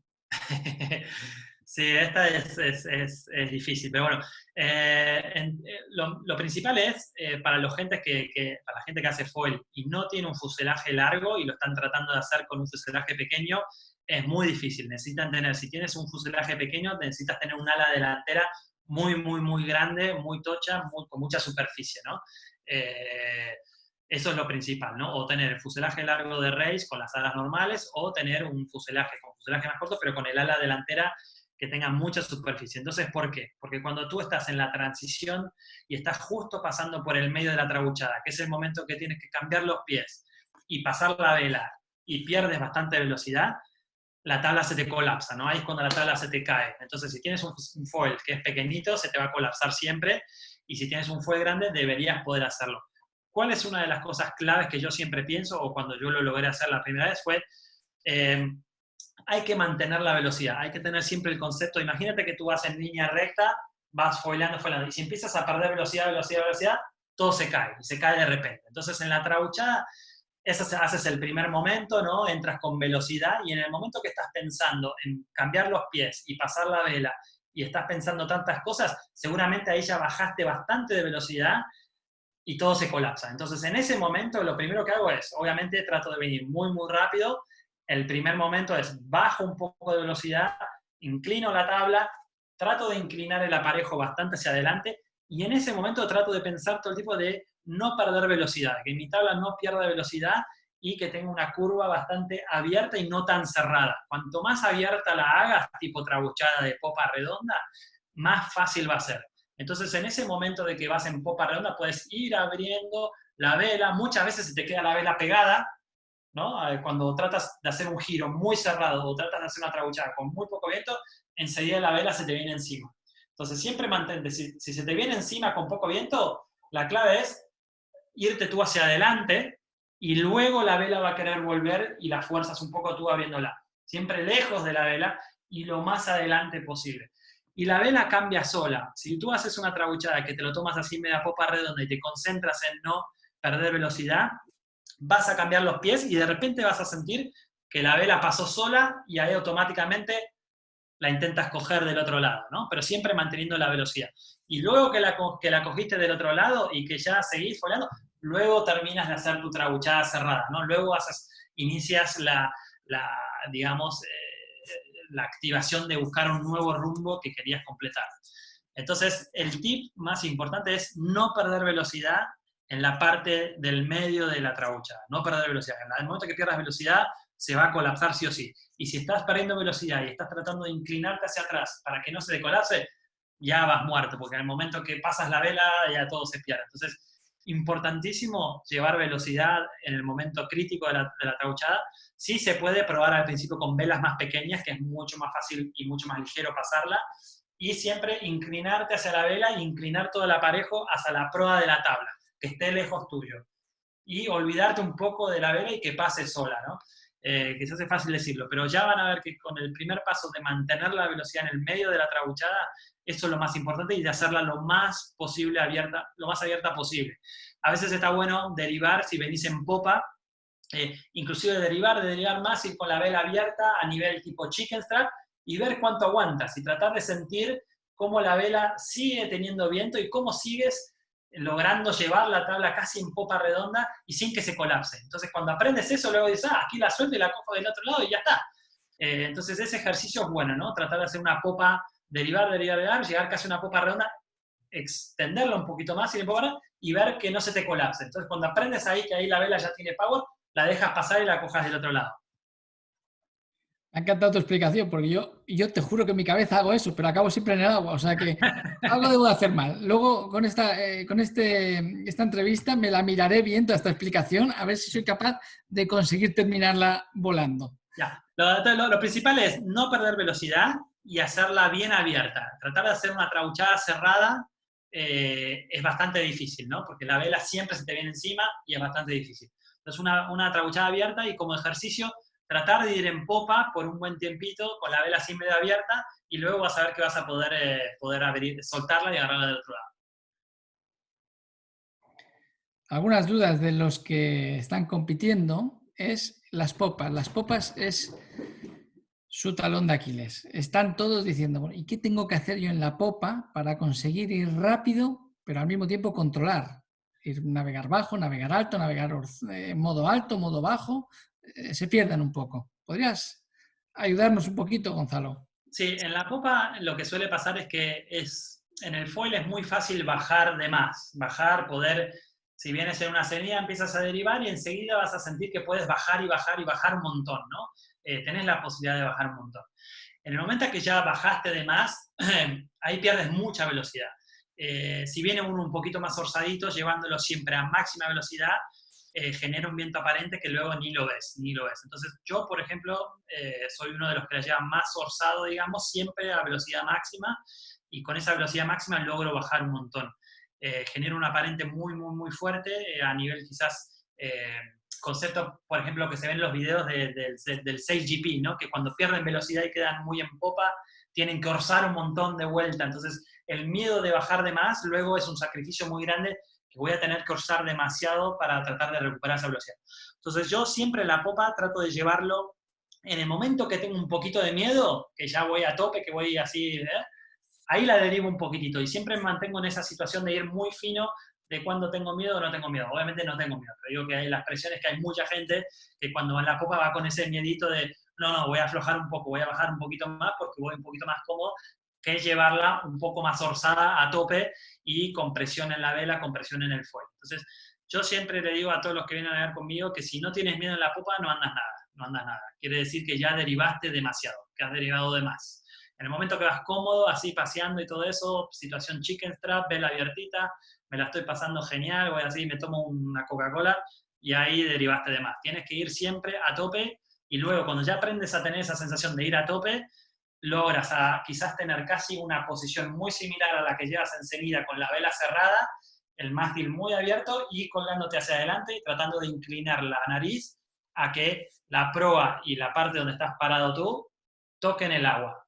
Entonces, en vez de ir con la tabla plana, con el piecito acá en el medio de atrás y la vela ahí abiertita, tienes que cerrar la vela, el cuerpo hacia afuera y que la punta de la tabla toque la proa de la ola, toque la parte de atrás de las olas. Y en esa misma situación que quizás a mí a veces me han visto navegar y decir, pero en ese video voy a hacer enseguida, voy a hacer en pitch y en popa, ¿no? Iba en popa. Entonces es como que llevas todo el tiempo casi el mismo trimado, o tendrías que tratar de llevar esa misma sensación, de siempre ir a tope, siempre tener sensación de power en el foil y colgado y los hombros hacia adelante y sin miedo.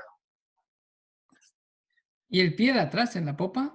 ¿Lo El llevas pie de dentro? atrás, sí, el pie de atrás yo lo llamo, es una situación de pie flotante, una posición flotante. Con muy poquito viento, obviamente lo puedes tener en la cincha de atrás, pero apenas hay un poquito de viento ya deberías quitarlo y donde caiga, caiga, ¿no? Cuanto más afuera, más orzadito vas a ir, con más velocidad, y cuanto más abierto, más como si fuese en el centro de la tabla a nivel chicken y más adelantado, más lento seguramente estés yendo y muy en popa redonda, digamos.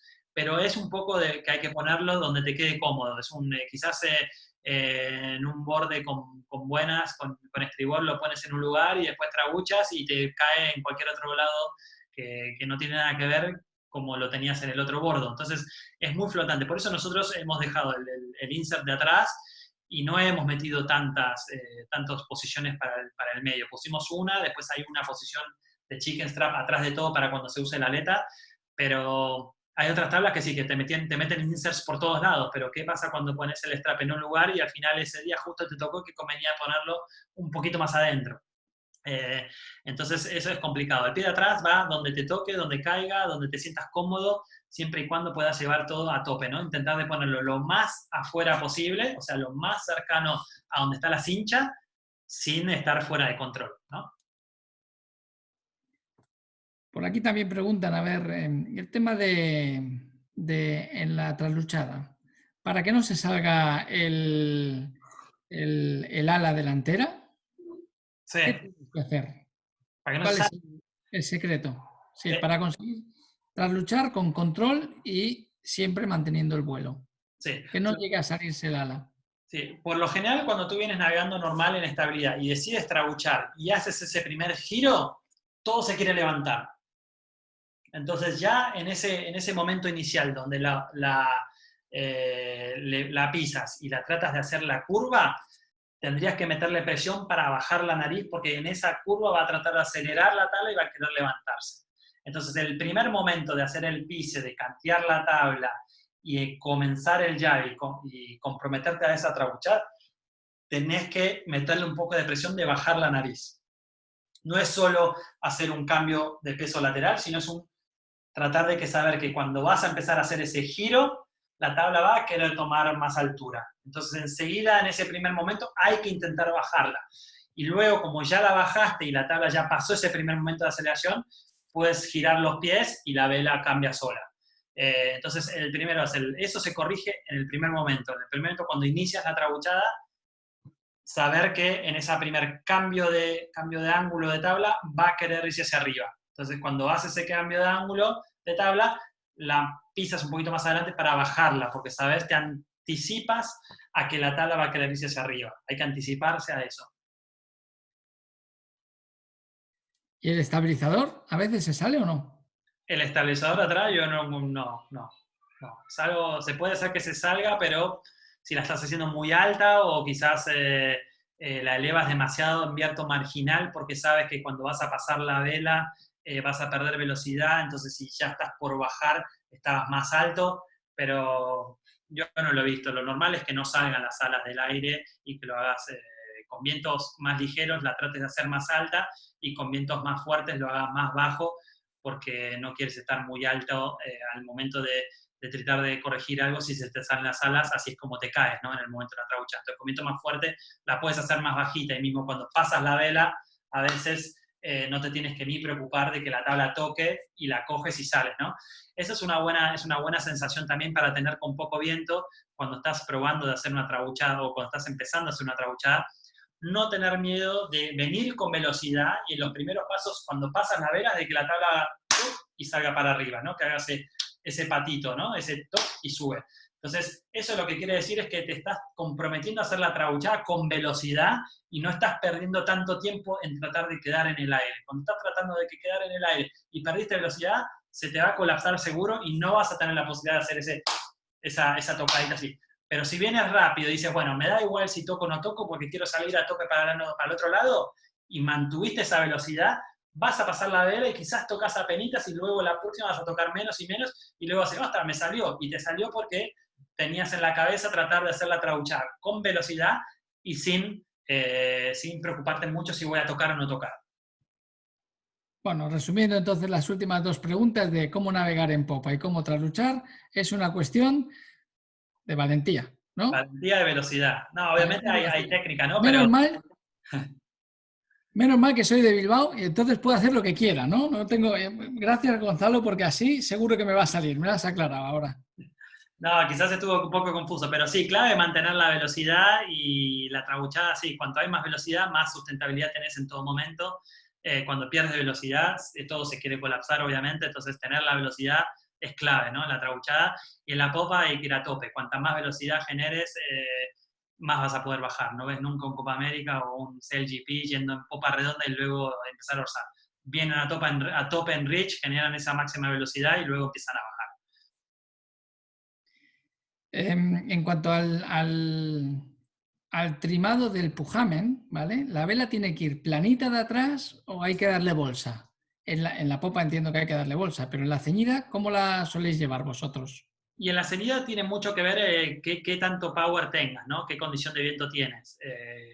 Si hay muy poquito viento, obviamente la vas a llevar más suelta, y cuando hay más viento, más plana la llevarás, ¿no? Pero es un poco una combinación de todos los otros factores, ¿no? Del pie de mástil, de cuánto ángulo tengas en el ángulo de atrás del foil. Por lo general, se lleva la botavara o el pujamen un poquito más casado de lo que se vería en la playa, ¿no? Si tú dices, la montas a la vela en la playa, le pones tensión y queda más o menos sólida, en el agua vas a entrar y en una situación ideal de que decir, bueno, tengo todo trimado y la último que voy a trimar es la vela, lleva como 1 centímetro, 2 centímetros más de lo que hubieses pensado en playa que era lo que tenía que llevar. Entonces es relativamente planito.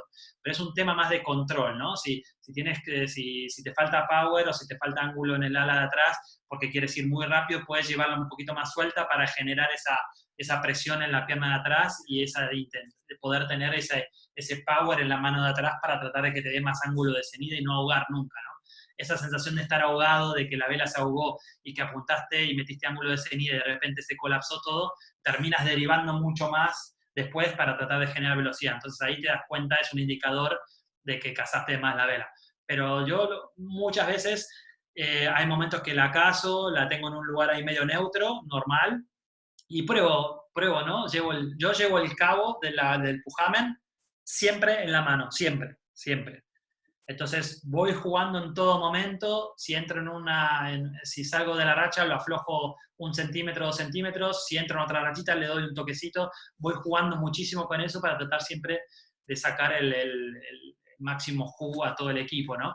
Hay algunas velas que lo tocas y no pasa nada, que no tienen mucho cambio, y hay otras que son súper sensibles. Lo ideal sería tener una vela que lo pones en un lugar y entres o salgas de la racha, no haya que tocar mucho, pero si ya tú eres muy fino y quieres sacarle beneficio al máximo, lo puedes llevar en la mano y hacer esos pequeños retoques que te van a ayudar un montón en cuando sales de la racha seguir manteniendo ángulo y cuando entras en la racha acelerar en vez de estar peleando con la vela.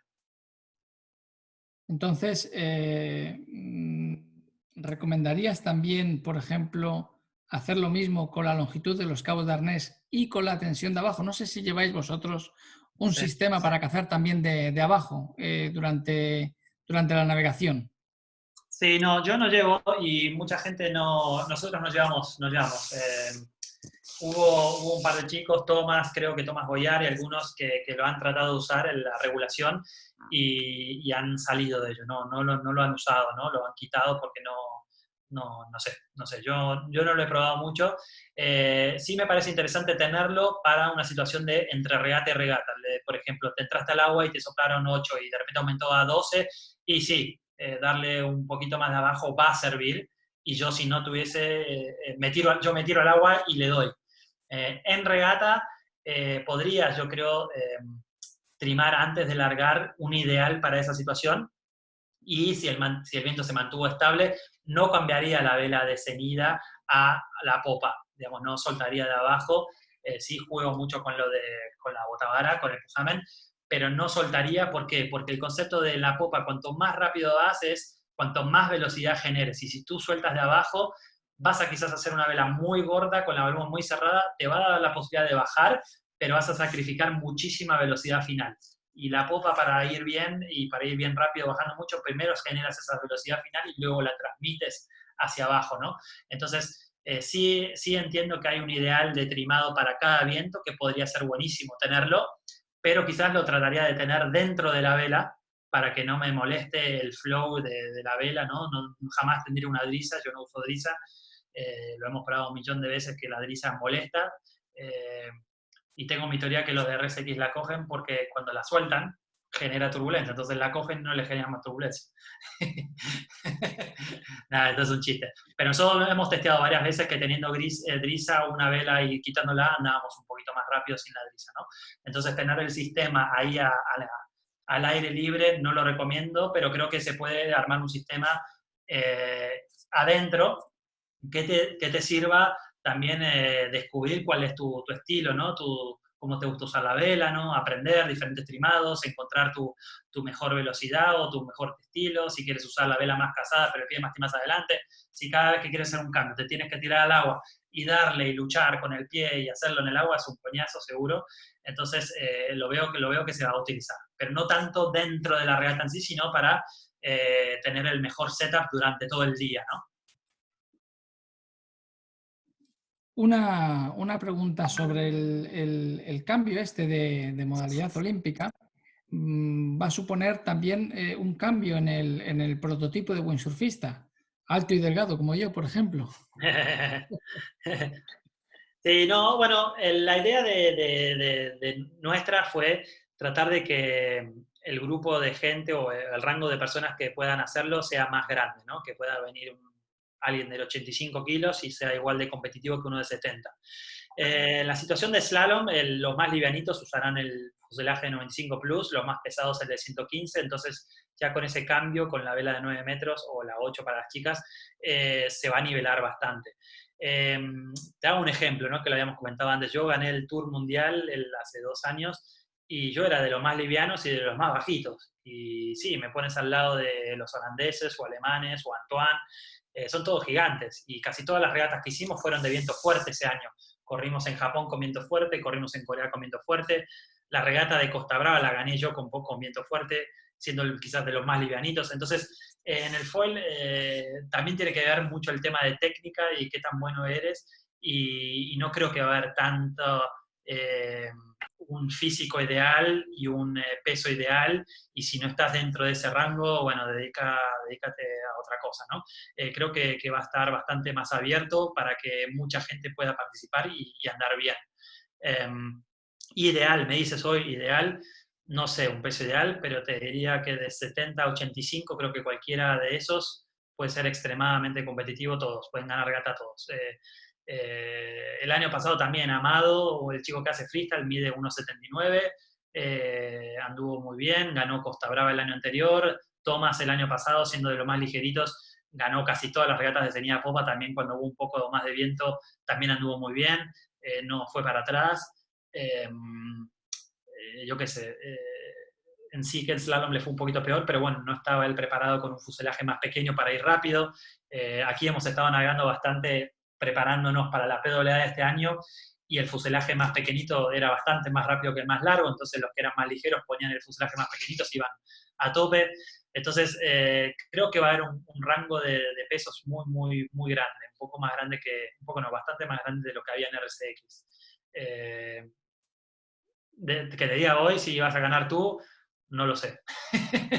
pero sí creo que se va a agrandar bastante el rango y van a haber muchas variables bastante más importantes para controlar que el tema de si eres alto y pesado. Si un alto y pesado o un alto de 2 metros o un holandés con un físico, digamos, prodigio de RSX viene y no se dio cuenta que tenía que cambiar el ángulo de atrás del ala cuando aumentó un poquito el viento, y el de 70 kilos se lo va a comer crudo, no lo va a ni ver al de holandés. Entonces hay un montón de cosas de trimado y de cosas de técnica, de foil, de cómo llevar la tabla y trucos de aprender que no van a ser mucho más importantes que si eres un tío de 2 metros y de, no sé, peso que se te ocurra hoy, que es el mejor peso.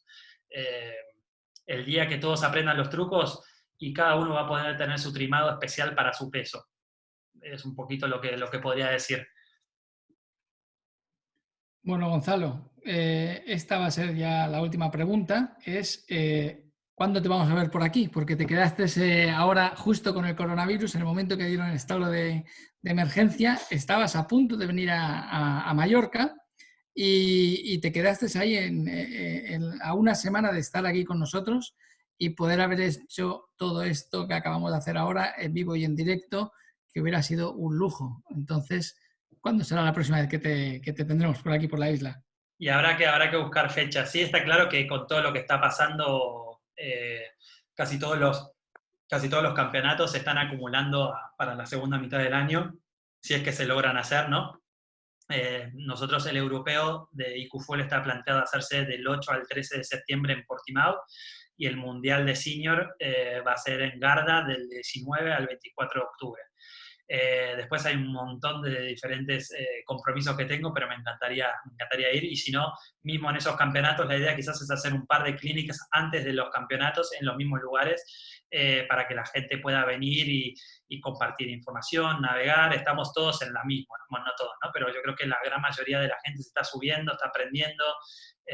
Vi que los chicos de Inglaterra han hecho varios trainings en Vilamora, los dinamarqueses se han unido. Acá ha venido un montón de gente de Francia a entrenar. Sé que hubo un par de trainings en Puerto Sherry. Habrá que juntarse y navegar todos juntos y aprender, y obviamente pueden contar siempre conmigo para ayudarlos o hacer otras charlas y tratar de informarlos y de darles algunos tips, pero no tengo duda que enseguida van a estar todos a tope, al nivel alto. Y nada, y lo único a disfrutar, ¿no? Que la gente, los chicos, sé que quizás la clasificación de RSX para España todavía no está definida, así que tendrán que seguir navegando todos en ellos, pero quizás les recomiendo que este año ya empiecen a navegar en foil, que quizás la nueva dimensión del foil también los hará mejores navegantes de RSX, como puede llegar a pasar, así que nada, un poco eso. Gonzalo, ha sido un placer. Yo tenía pensado estar una hora de entrevista contigo, pero es todo tan interesante que podría estar 1000 horas.